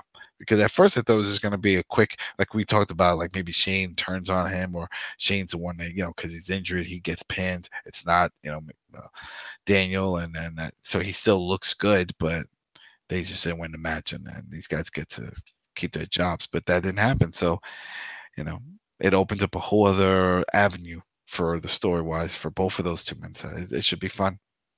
So, but besides that's what I gained from it, and that's what made the match entertaining. Just storytelling. Sounds good. All right, Dana, any thoughts on this match? Yeah, I liked the match. I thought it was pretty entertaining. It was good. It was fun. It was a little unpredictable at the ending. And I also like the fact that Daniel Bryan was basically put out of commission like the first half of the match. so that he didn't get fully worked up and have any problems with his neck. And Shane came out there and actually delivered. I thought they would limit his movement because of his whole stomach situation, but it somehow worked, and it ended up being a match much better than a lot of other matches. So good for them. Absolutely. How about you, Ricky? Any thoughts on this match? Before I get into that match, I wanted to add one more thing to the previous Brock Lesnar Roman Reigns thing. Is that I think it's a lot of crap that Roman Reigns, not only did he lose, he lost clean, and yet he gets a rematch. Normally, when there's shenanigans, it's like, okay, well, you lost, you didn't lose fair, so we'll give you another shot, but you got to work harder this time. Oh, he lost clean. He got his ass whooped, and now he's getting another shot with no explanation. You should go to the back of the line and give it to someone else. But this was all. WrestleMania was just a go-home show for this greatest Royal Rumble event. Apparently, that's the feel of it. Now let's go into this match, and this was the Bryan and Daniel Bryan and Shane McMahon versus Zayn and Owens. And originally I thought that when they did that stipulation, that's like, oh, Owens and Zayn, they're definitely get their locks to win. But then I thought about it, it's like they're making emphasis that, oh, they won't be on SmackDown anymore. It's like the fact that they said they won't be in this company. They didn't say they won't be in this company. They said they won't be on this show. I was like, okay, they're going to Raw. So let's have Daniel Bryan win it. This was, I believe, the first time I ever saw Daniel Bryan wrestle in person. And so that was cool. And, he had a nice crowd reaction. I did the yes chant with everyone. That was fun. It was actually funny when they attacked Bryan at the beginning and he was down on the side and everything, because one of my friends was like, oh, that looks serious. What's going on with him? And he's someone that doesn't really watch wrestling much. So it's just like, I kind of got a kick out of him, like, getting worked. I knew that Daniel Bryan was going to come in later and get his thing. It was just a thing of they wanted to feature Shane McMahon because everyone knew that this was all about Daniel Bryan and seeing him come back and wrestle. Everyone cared more about that. This was a chance for Vince McMahon to have his boy, his son, have a chance in the spotlight before Bryan took it over. So I understand why they booked it the way they did. They did the right thing by having Bryan and Shane win it. We didn't get that Shane McMahon heel turn that some people were anticipating, but that's fine. I thought they did it just right. So it was nice. Yeah, sounds good. Okay, let's move on to Kurt Angle and Ronda Rousey defeating Triple H and Stephanie McMahon. And all I have to say about this match is I was thoroughly entertained. Ronda Rousey delivered. She needs to get props for that. Even though she practiced this for quite a while. I'm pretty sure that this was all practice, and she had a lot of help from Triple H and Stephanie. Yeah. But overall, I mean, it was an entertaining match. They made her look great. So I'm curious to see what they do with her next. How about you, Adam? Yeah, no, this was a big surprise match. I mean, not totally for me. Not like I was telling everybody, and I was trying to convince Dana, and she's gonna speak up for that too, because she knows it's like I felt it. I was like, she can do this. And like you mentioned, they spent a lot of time, going move by move. This whole match was choreographed. The whole match was set up. They've spent a lot of time prepping for this, and she delivered. She delivered. She brought the passion toward it. She brought the believability toward it. The whole little twist of like when Triple H was there and she wanted to go against him, and the ref was like, no. And then Triple H was like, yeah, you know what? Don't worry, I got this. I could do this. And she just lit him up with punches and the whole thing. I was like, this is awesome. It was great. It was great. Now, her Samoan drop, I'm trying to figure out if it's a variation of the drop, because a lot of people are like, oh, it's real sloppy. It's like, because she's not just putting up a small drop, pick up and you drop back. She's doing like a 180, almost like a weird angle slam type thing, Olympic slam. but it happens really quick. She does it very quick, and it's the second time she's done this. So I'm wondering if that's just something they're trying to give her, But it was fun. She's doing her thing, and it worked, and I enjoyed the match. I like the fact that it looks like her finisher submission at least is going to be the armbar. Makes perfect sense. So I loved it. I was very entertained with the whole thing. Even Kurt Angle looked good. He looked good. And that worked out, and I enjoyed it. Yeah, that was a big surprise for me. That was a very good surprise too. I'm glad it worked because I was expecting she was gonna go in there and maybe have some moments, but it was going to be mainly Kurt. And then hell was going to break loose, and then maybe she would, take her down, or take Stephanie down, and then go for the armbar, and it was going to be that quick. But no, she spent majority of the time in the ring, and then when she picked up Triple H, I was like, oh man, this is going to be fun.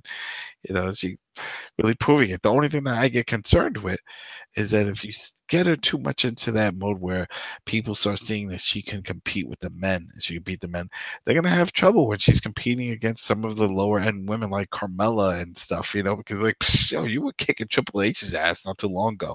Now you're having trouble with this chick, that's the only issue. And that was the issue they ran into with China when they had China going against men for a little while. And then for her to go back against women, people were like, come on now. She was having trouble with like Kelly and stuff. No. So that's the only thing. They got to be careful with how they book that. But, also she's doing flying arm bars. The flying arm bars is not easy to do. Just getting your body up and the twerking, and even for the person taking it, because that can go wrong real quick. And on Raw, she did that with Stephanie. That was cool. So, it's good. I'm glad. I have a feeling everything's going to work out for her. She's going to be one of the best. That's a Hall of Famer right there. Dana agrees, right, Dana? Lord. Say it. Lord. Oh, my gosh. Okay. So I will admit to when I am wrong. There you go. When I, get in my feelings and overreact. I will say this, that yes, it was very well staged, but it was one of the most fun matches of the night. And that I truly appreciated what they did with Ronda and that whole match. I think everyone involved, I think they had to put in a lot of time and a lot of effort. But what we got was something that was really good, especially for, WrestleMania that's on par of stinking for several years. And it was a surprise. I truly enjoyed it. I thought that it was well done. I thought it was entertaining. I thought that everybody had good chemistry, and they did what they had to do to make it work. It worked, and I will admit that I have watched that match several times over with a little smile on my face. So, yay them. I don't think her whole thing, her career will be all that entertaining. Down the line, it'll get very stale and generic, and she still can't wrestle. But for what that moment was, it was good. Absolutely. All right, Ricky, any thoughts? Match of the night. It was match of the night, and the thing was that and I wasn't expecting that. I thought it was going to be like kind of lame or like a celebrity thing, but no, it totally blew me away as far as like, I was kind of really at the edge of my seat from beginning to end on that, waiting to see what Ronda would do. I thought that the whole thing with like her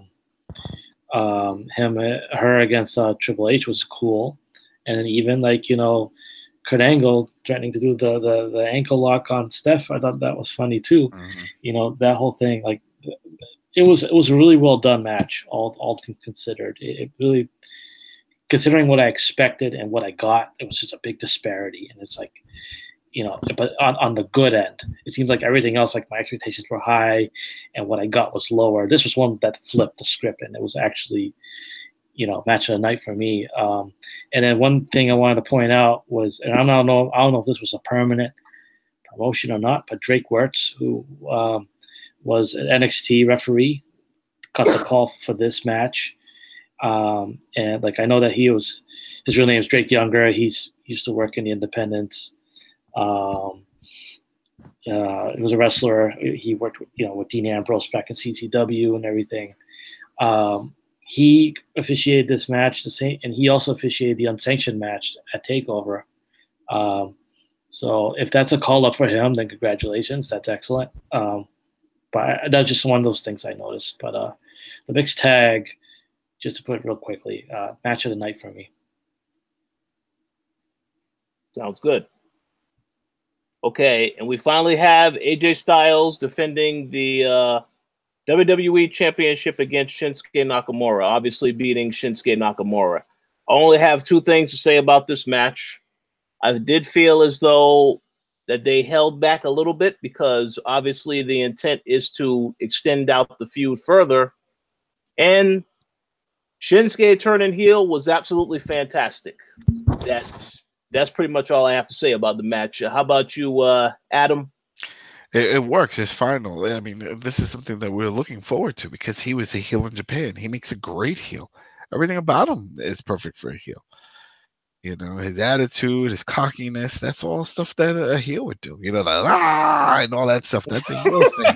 You know, pointing at his crotch and doing the jerk off in the face in the corner because that's what he's doing. It's like, you know, all over your face when he does a shaking, you know, and so it's a skeet, skeet, skeet. So it's like he's still doing all his heel stuff, but yeah, he was getting the pop because I think a lot of people were just happy to see him. You know, they were like, wow, we're seeing Shinsuke here. Yeah, he's a heel, right? Well, yeah, but he's Shinsuke. And then he came in as a babyface because of that. But that'll wear off, and then he can go to his heel moment, and then it'll be even more special. So, yeah, this was the first of, I think, many battles that they're going to have. And this opens up the door for him to do all kinds of heelish things to other people. So he makes a great heel. He does a lot of the heel type of things of like grabbing the rope, going under, cheating, doing all that stuff. So it's going to be fun. So I think it was because of that. I mean, overall, the match was like, I don't know why. I was expecting more from the match, you know, because I know they can definitely go when it comes to working together. But it was all right. It was a good match, but it just I felt like it was missing something.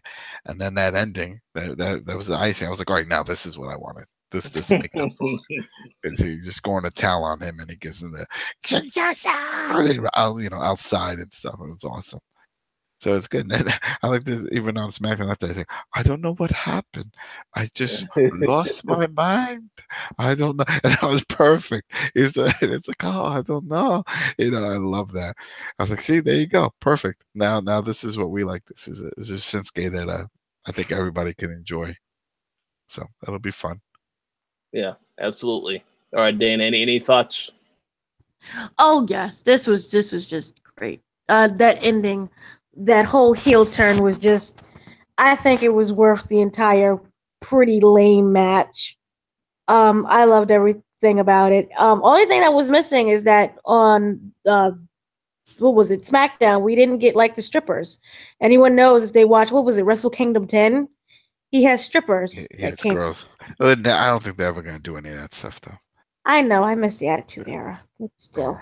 I will live vicariously through Wrestle Kingdom 10 when he had the strippers. But overall, this was really great. And you also missed the whole, when Renee kept asking him, you know, what was going on. He was like, sorry, no speak English. That was yeah, that was awesome. That was good. He's like, I don't know what's going on. Don't speak English. Good day.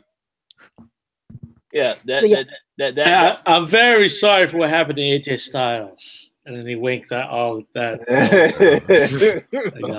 telling you, he makes a great heel, and this is perfect for him. And people that weren't completely sold on him and thought that he was just, you know, a flash because of the whole entrance and all that stuff, they're gonna enjoy it now. Absolutely. All right, how about you, Ricky? I'll let you go first.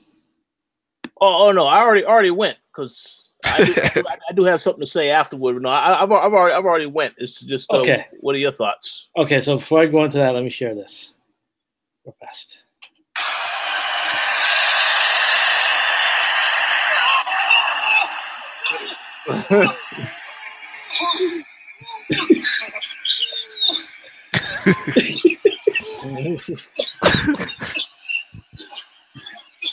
was the Shane McMahon sound. Shane McMahon sound effect added to it. Oh, credit to whoever made that, man. That I've been laughing all day because of that stupid video. But okay, but for real though, the match itself was kind of a letdown. There's a recurring theme here with letdowns. It was a letdown compared to what was expected to happen, because we saw Wrestle Kingdom 10. We saw that the match they had, and it was an incredible match, and I thought that was kind of a high bar for them to kind of clear, and they didn't even come close to it with this match. But now we see why, because this is just the beginning of this program, and the heel turn that Shinsuke Nakamura did, and I'm glad that we closed out this WrestleMania discussion with this match, because that was the lasting impression I had of the night, was Nakamura's heel turn. It was what I remembered the most, because when that happened, everyone's jaws dropped and like, oh my God. And you kind of get that whole crowd like, oh thing.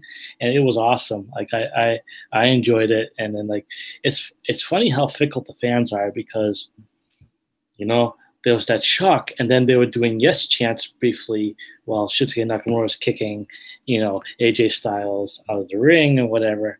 But then they went back to booing, because I guess it's like, oh right, we're not supposed to cheer him, we're supposed to boo him now, and all that stuff. But we'll get into SmackDown a little bit. But I wasn't sure what I felt about that heel turn when it happened. And that was part of the shock, because I want people to love this guy. Because I love this guy. He's great to watch. But I think that this might be the best, because it keeps him fresh, and it makes him even more interesting than I think he was before.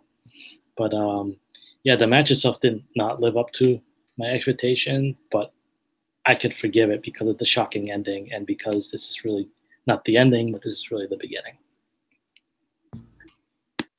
Very well put. Absolutely. All right, so now that we've covered WrestleMania, now that we've covered NXT, I really only have two other questions I'm going to ask in regards to what has transpired over the last couple of days afterwards. So first question is, were there any highlights that you guys had that you enjoyed from Monday Night Raw and SmackDown? Because I don't think we need to talk about what happened all throughout the show. Just if there was any highlights that you enjoyed from Raw or SmackDown, feel free to share them. And if you need some refreshers, I will remind, yes, we got NXT call-ups. We got Authors of Pain. We got Ember Moon teaming up with Nia Jax. We also got the return of Samoa Joe. We got the return of Jeff Hardy. He was in the main event with Finn Balor and Seth Rollins against the Mr. Raj. And of course, we got Paige announcing that she was retiring officially, and then ending up as the GM over on SmackDown the following night. So, yeah, were there any moments that you enjoyed from Raw or SmackDown? Let's start with Raw first. How about you go, Adam? It was a lot. I mean, we got Bobby Lashley. Bobby Lashley came out. I thought he was going to do the jackhammer. He kept him up there. He kept the lights up there for, man, it felt like forever. And then he did the one arm, which is something that Goldberg used to do, remember? Walk around with the one arm and then just jackhammer. But that was cool. I was glad to see him there. I was glad to see Authors of Pain show up. That was fun.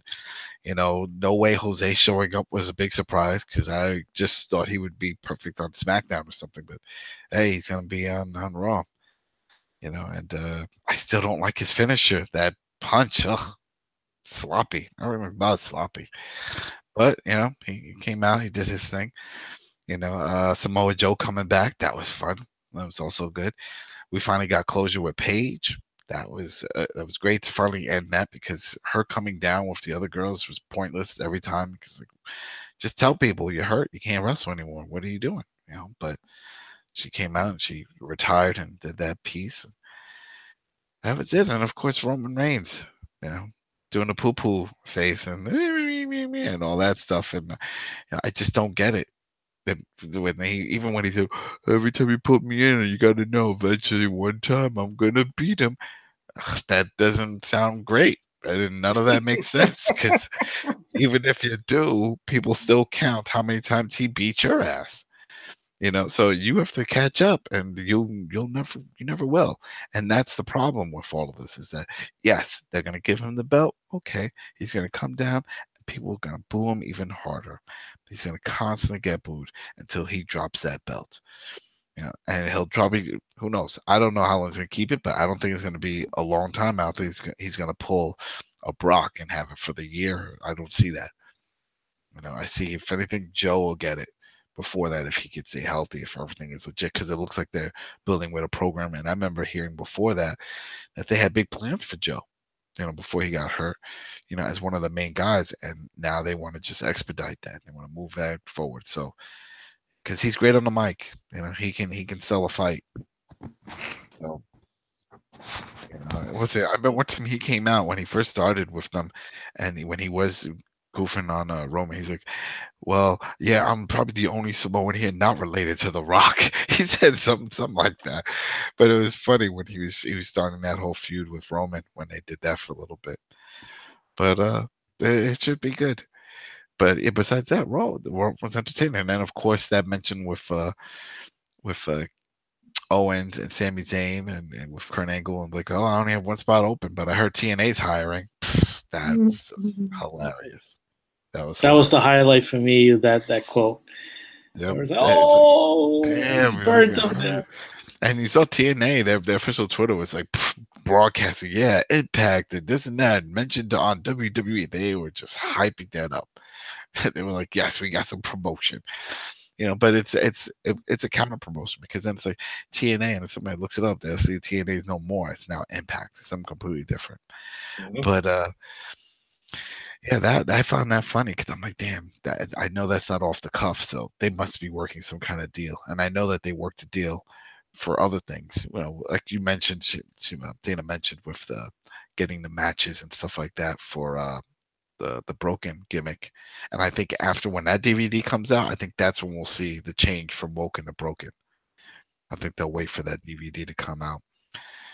And all the other stuff that's going to come from that, because I have a feeling now that they have this working relationship, at least when it comes to money and getting certain content, we could see a lot of that for Bobby. Bobby spent years over there. We could see a lot of that for Sting. They can do that. We could see a lot of that for Kurt Angle, Samoa Joe. I mean, a lot of the talent that they have now spent years in TNA Impact, and had some amazing matches. It was some amazing feuds. So, I mean, hell, even Kurt Angle had a faction called the Mafia. Remember? So they had a lot going on there. So if they can get this working out, this relationship, I mean, granted, we would just like to see them buy the whole catalog, but TNA's not selling that. Impact's not selling it. But if they can do case by case and just get chunks and work out some other deals, yeah, then it'll work out for that. But yeah, there was a lot happened on Raw. This was a very entertaining Raw. A lot of squash matches, but still, it was entertaining. We got to see a lot of what we wanted to see. So I enjoyed it. And then SmackDown with Shinsuke. Shinsuke made SmackDown. That was a highlight for me. All his little comments and his little bits and stuff. So, but besides that was it. And then 205, no surprises there. Nothing happened. I was expecting some people to show up, because this thing, NXT is not part of the shakeup, which is why you see all this. Because I had a buddy of mine that works like, why, they spoiled everything. You got all these NXT guys, then what's the point of the shakeup? Shakeup is just between Raw and SmackDown. 205 is not involved in that, and NXT is not involved in that. So they can just show up whenever they want, like throughout this. And I was expecting some people. I was expecting, like, remember Leo Rush or somebody, and no, nobody, no new faces showed up at 205. So maybe later down the road. But then like I said, I think Sami Zayn is going to pop up. I think that works out. That'll be fun for the story, because they had Buddy Murphy lose like 20 pounds to become part of 205, and they keep hyping that up and showing him his weight cut and how he was able to do it. Well, there you go. You got Sami Zayn needs a job, and they're trying to build that roster. Hey, can you lose like 7 pounds? Yeah, I think that'd be fun to see. Yeah. That's it. Okay. How about you, Dana? overall, I thought it was a very entertaining run. It's always entertaining, though. The Raw after Mania, the call-ups, I loved every single part. Also, you kind of forgot we got Brother Nero as well. We didn't just get Jeff Oh Hardy. yeah, that was a funny little segment too. Did you see that? I saw that. Did you see it where he hugs him and he was like, "Oh, Brother Nero," and the best part, Steph's like, "Yo, what's up?" It's a thing. And that was perfect because it's like, oh, he recognizes that his brother's crazy and that he plays along with it when it's time, but when it's not, he goes back and that's gonna be fun. Mm-hmm. And he has that same kind of recognition with Brad because remember he embraced him. He was like, Brother Nero. Yeah. And he was like, oh yeah. That was just really great, and I love how they sold that. I do think I'm going to agree with you. We're going to get a working relationship with TNA. TNA is acting very thirsty, and they're very proud of their acknowledgments so far. So that's going to happen. Bobby Lashley, again, I think he would have had a stronger impact, even if we had the very same WrestleMania, if he would have just came out and just looked. Literally came out the entrance and just stood and stared, and like the camera ended on him. Think that would have been amazing. But he came on Raw, and okay, it was Elias, right, that he took out. Yeah, it was Elias. Elias was playing his guitar, and then I mean, that was a cute little thing, but I really think that it should have been during WrestleMania in that match. But that was great to see. It was great to see. We got Authors of Pain. We got those Iconists. I can't remember. They lost the name. Something happened where they found out it was already a copyright on it, so they had to change the name. I understand the whole part. Pain Which They were the iconic duo, and then the Iconists. Yeah. Oh yeah, yeah. That was SmackDown, or was that Raw? That was SmackDown. Oh, sorry, everything blends in so much. So back to Raw. The call-ups were great. The Authors of Pain. That's right, real quick, because I mean we forgot all about that. That's right. Charlotte Flair lost that belt. Well, I thought we were going to know about it during SmackDown. Well, that's what we were going to do, but just go ahead because. Oh, okay. Well, then, yeah. To me, that was the only. That was just her Carmella winning was the funniest thing I've ever seen. That was like close to Nicholas winning. That was pretty interesting. I mean, you had the Bella Australian twins, the Peyton and the other one. I thought that they were together. I thought they're pretty. They don't serve any purpose. Again, they remind me of the Bella twins, just Australian. I never really liked them in NXT. I don't like them now. And it was kind of weird that Charlotte would beat Asuka and win, and that would be, like the fight of whatever it is for the streak. And then she would just get her behind beat by two random Australians. And then, the whole Carmella running in and then winning. Overall, it doesn't make any sense. I feel like they had her lose, as we already know, had her lose just so that Carmella would end up with the belt at the end anyway. But it worked so well to the point where Charlotte was laughing in the ring, and it was this quick little joke with Becky Lynch because everybody was like, "Where's Becky Lynch?" during the whole thing. And she was in the back because she had a dark match, so she went in the back, took off all her gear, and had the quinoa, and she couldn't go back to the ring because the quinoa was so good. So I like that aspect overall. So yeah, the Raw and SmackDown was interesting. Sounds good. All right, Ricky, any thoughts? Raw and SmackDown. Yeah, the TNA's hiring line from Kurt Angle was golden. I thought that the show in general was the most entertaining out of the post-Mania Raws that I've attended. Though I'll also say that I thought the crowd was the most dead of the three post-Mania Raws I've attended. So it's kind of a weird thing where like the crowd wasn't as into it as I expected, but it was most entertaining overall. Also had the weakest main event because I don't think that Miz Taraj should ever close out a big Raw, but that's just me, maybe. That was a weird. That whole main event was weird. I didn't understand why we were seeing that, but yeah. Samoa Joe was awesome. No Way Jose, aka Dominican Adam Rose, made his debut. pretty much. Yeah. Bobby Lashley. Yeah, that was cool.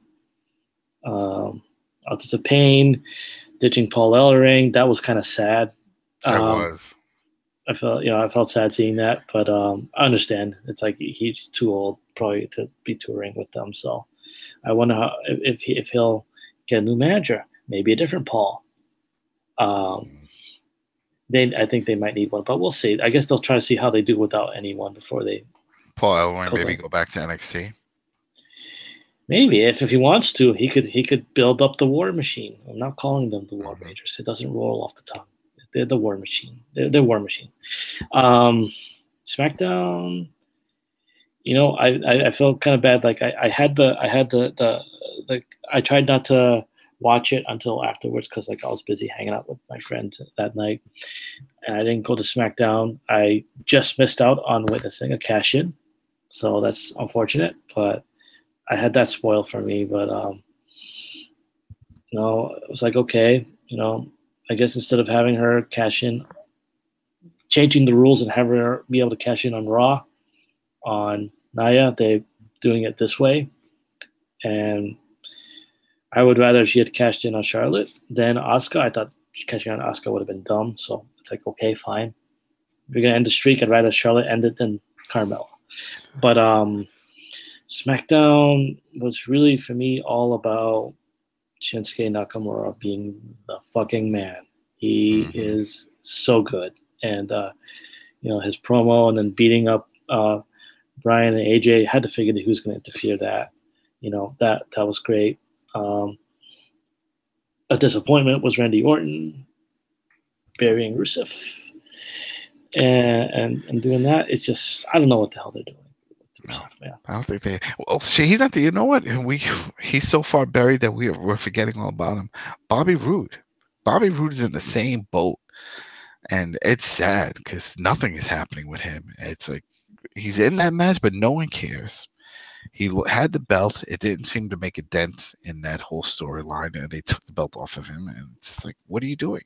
He's now in that boat with Dolph Ziggler, and Rusev. They're just like they're on their way to what you call it, Woken Matt Hardy's reincarnation lake. The lake of reincarnation. Lake of reincarnation, because it's time to regroup and figure something else out. The thing that's awkward to me, and I've noticed this I've noticed this watching at home, and I've noticed it in person too. People don't chant Bobby Roode's theme anymore. They were doing it like I remember last year, going to TakeOver, and going to TakeOver. I went to an NXT taping at Full Sail, and people were full throat, with Bobby Roode's theme. And you fast forward to this year, I've been noticing on SmackDown, I've been noticing on pay-per-views, you don't hear the crowd chanting it in unison. And then being there at WrestleMania, I'm thinking, okay, if there's any place they'll do it, it's here at WrestleMania. No, it didn't happen. And it was like, that's kind of disappointing. So like, if his entrance isn't over, then that's it for him. So, because he was popular. To be quite honest, a lot of it was on the entrance, because he's a good hand otherwise in the ring, and it's not a special promo. So I still like the guy, but I don't know what they're gonna do with him. So that's just the thing. NXT, they do so well. I don't know if I'm doing the right term, accentuating the strengths or something like that, like featuring the strengths and hiding the weaknesses. They do such a good job of that down there. And then when they go up to the main roster, now where you're overexposed, everything is exposed. And now suddenly, you're no longer main event. You're no longer featured. That's why I worry about Almas. I worry about Aleister Black. I worry about all these guys. You know what it is? They get lost on the shuffle. The roster's just too deep, so they don't get the time to really blossom. We get to see that time in NXT. I think certain characters just instantly get over because it connects better with an audience. Like I feel Aleister Black fills that void of an Undertaker. His entrance and all of that, I think is going to work. People are going to eat that up. He's ready. He's good to go. He's good to go at any point to Raw, SmackDown, whatever, and he's going to get an amazing reaction, whether people have seen NXT or not, just from that alone. So, but yeah, with this one, Bobby Roode, it's a hard sell. It's a hard sell because it's like, all right, what kind of character are you? And that's the thing. They will push him as a babyface. He was a heel in NXT, and that's what they should have kept going with, because that's a heel gimmick. The whole thing is, the narcissist. It's all about me. It's a little bit of that narcissist. It's a little bit of, Ric Flair, with the robe and being all prissy and stuff. They're not doing the videos that they did in NXT where he had the limousine and he had the fancy suits and coming out to it. They're not doing that with him. So with the general audience is not seeing that. They're just seeing this guy come out, who thinks he's like ravishing Rick Rude type of thing, and it's just not going anywhere. They gave him the belt and it did nothing. So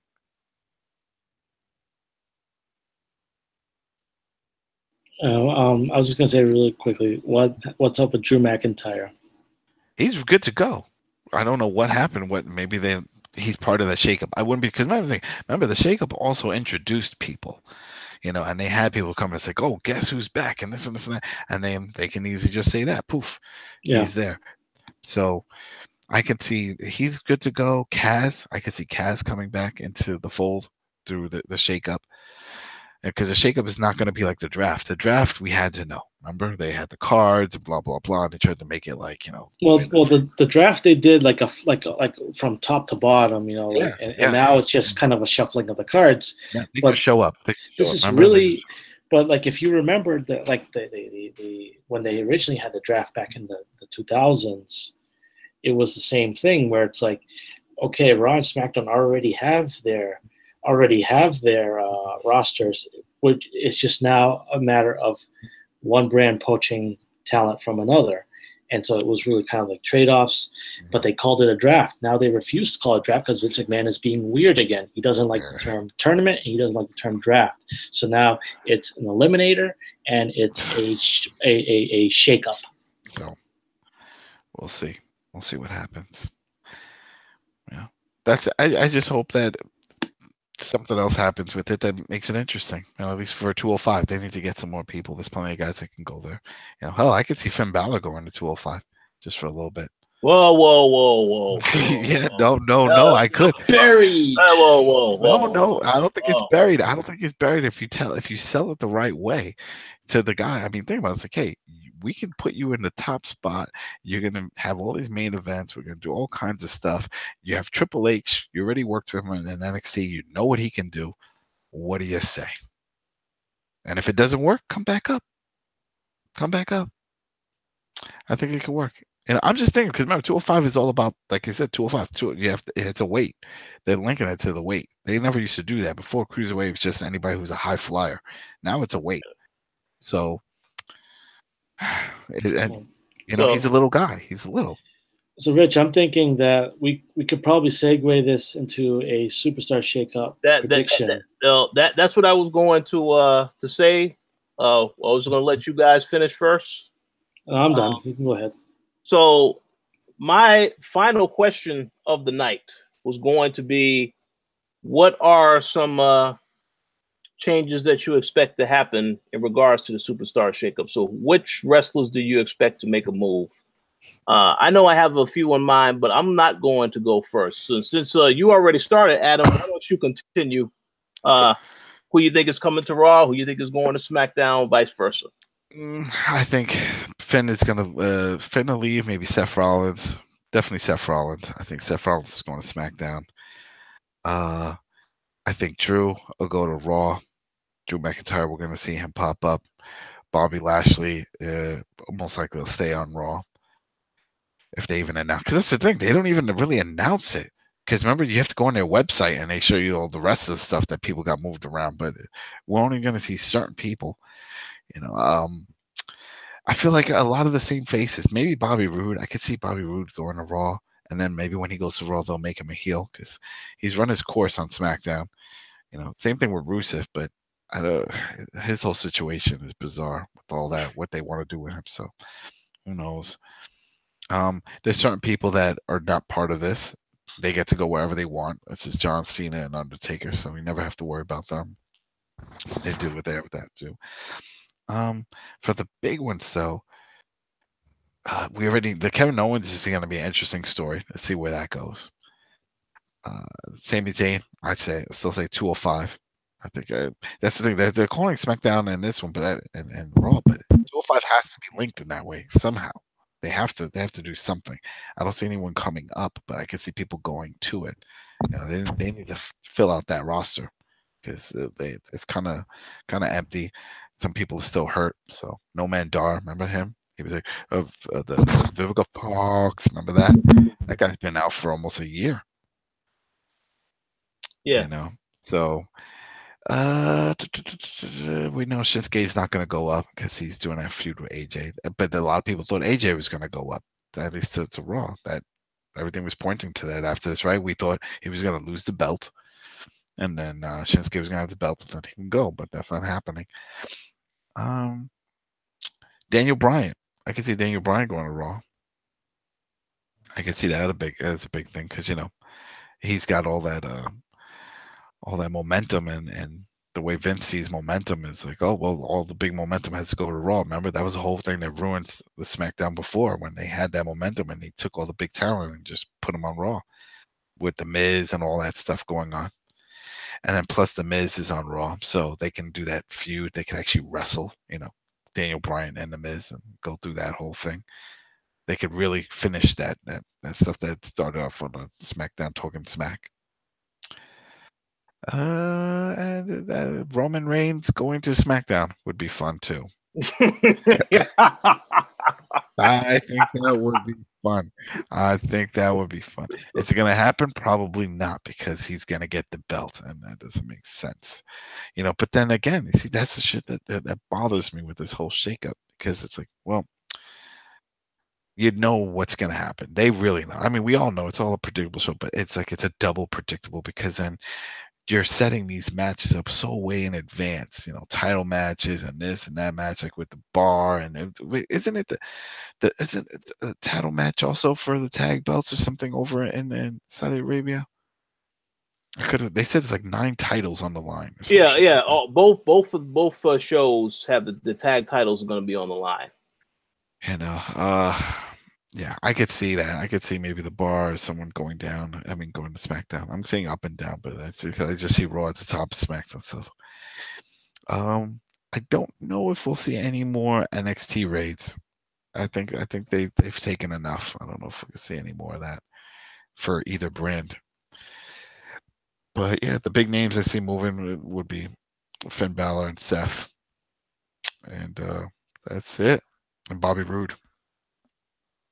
Okay. Sounds good. How about you, Dana?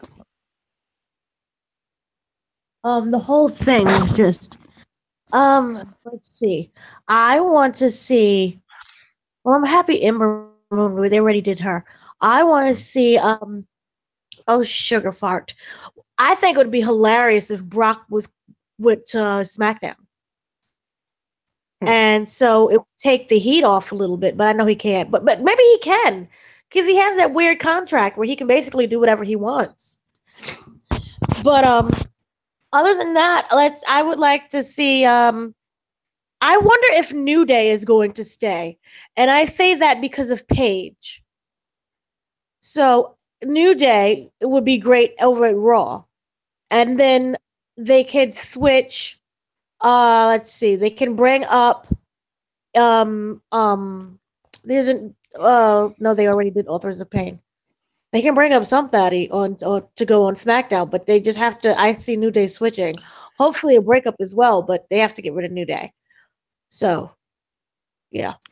Well, you said Sanity. Who was it? Somebody brought up Sanity. So yeah, Sanity, because remember that whole Bray Wyatt situation. Yeah, but that might be too soon for that.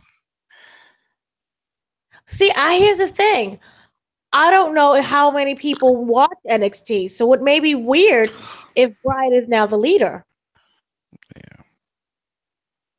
Yeah, no. Because then what do you do with Eric Young? Yeah, that's true. Well, Eric can be fine in singles. No. Oh, if you put him on 205. 205. Stop laughing, Richard. You could put him in 205. I mean, remember, he's little. He's little. Well, That's why. So Bryan. Yeah, and Bryan is only there because of certain situations. But if 205 was around then, he would have been there too. Look, I think it could work. I think they can bring him up, and it can be on SmackDown or Raw, wherever the heck Bray is right now. So it can work. All right, you say so. Yeah, I don't know. I thought it would work. Yeah. So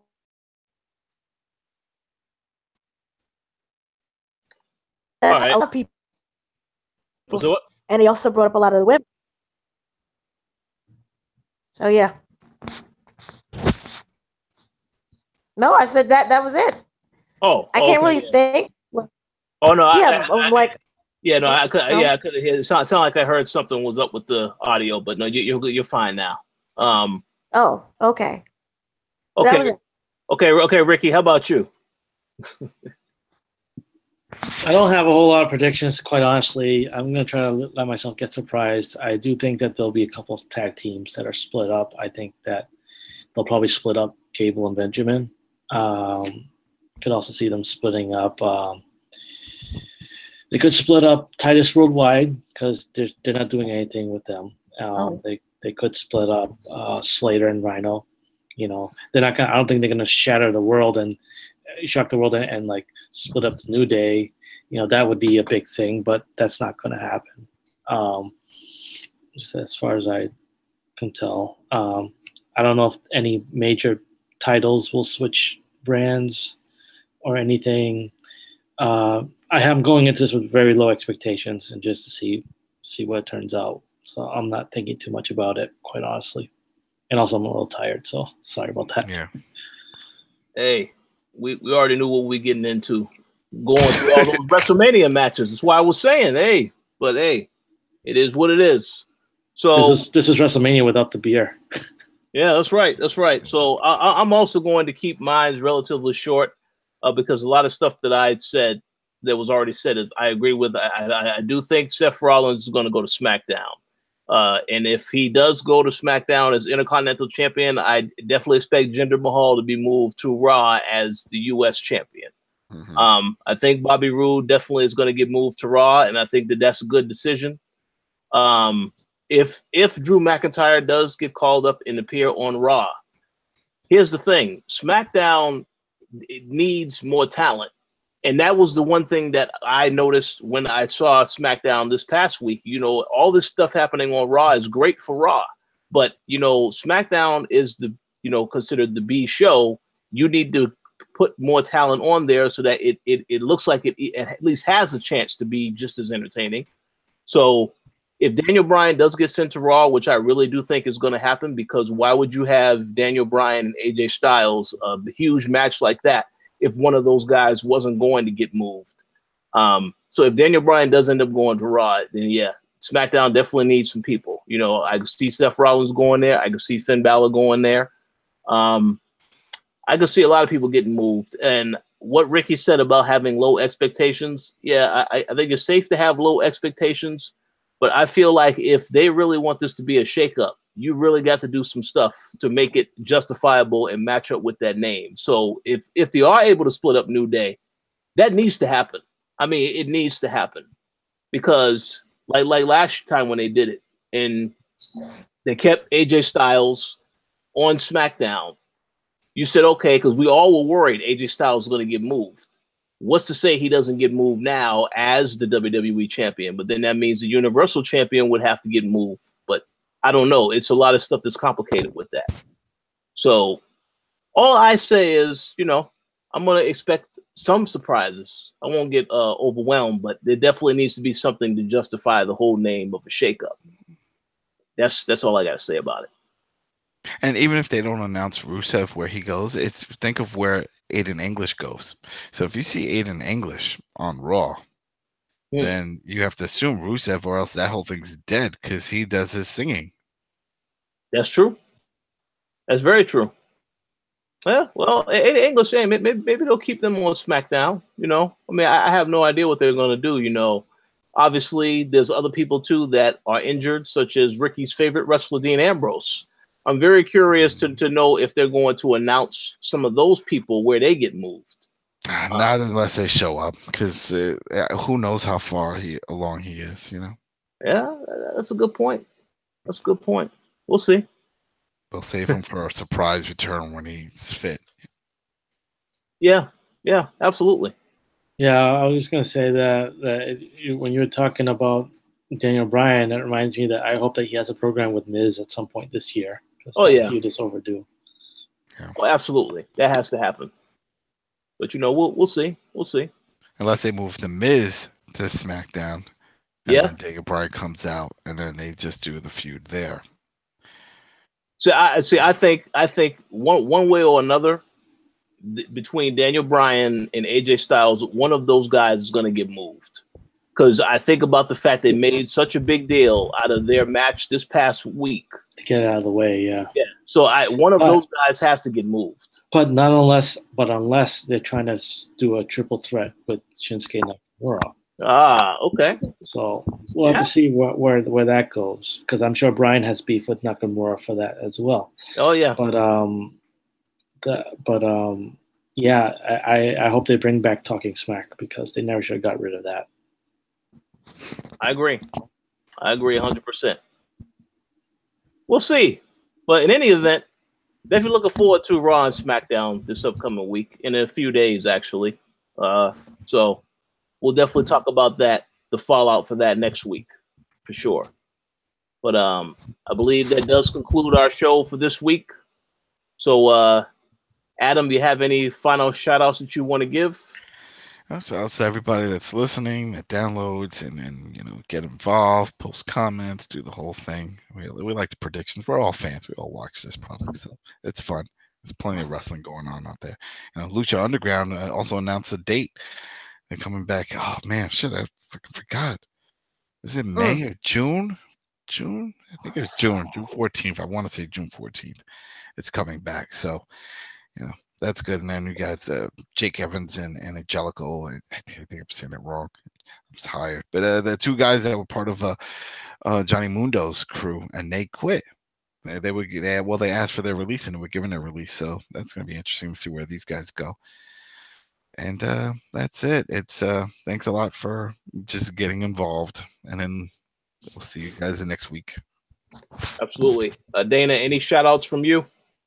Yeah, shout outs again to everybody who's listening, who listens later on, contributes in the chat. Thank you so much. And also, again, shout out to Nicholas, who WWE gave his own entrance ring music.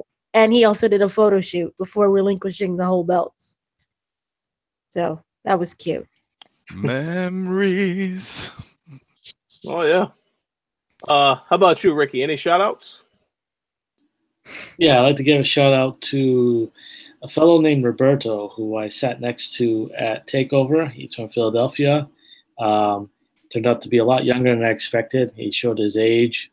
He was talking about his first WrestleMania that he saw, and I was like, oh, damn, like, I'm much older than you. I just realized that. But, these fans come in all shapes and sizes and ages. And sitting next to Roberto made TakeOver a lot easier, considering the lack of elbow space in that arena, and then the big guy next to me. So shout out to you, Roberto, and your family. Also shout out to my friends Chad and Dan. Chad for hosting me in New Orleans, making it a lot easier for me to make it there. I sure as hell could not afford the hotel at the prices that they had there. So thank you very much. Thank you, Dan, for coming as well. From where you were, I know and neither of them are really wrestling fans, but they were willing to go to WrestleMania with me, and I got to be a part of their first WrestleMania, so that was cool. It was a great time, shout out to everyone that's hung out for all 5 hours or however long tonight's episode of this was. I promise we don't always take this long here, but it's always a blast when we do.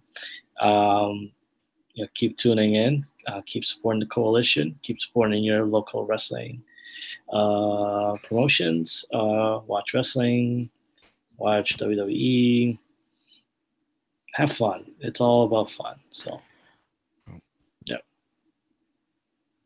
Absolutely. And shout out to all the people that were listening to this podcast, as well as the Patreon supporters. And we will see you on Sunday for a new co-op, and we will see the rest of you next Friday for all new episode of Friday Night WrestleCast. Thanks for the support. Talk to you later. Peace.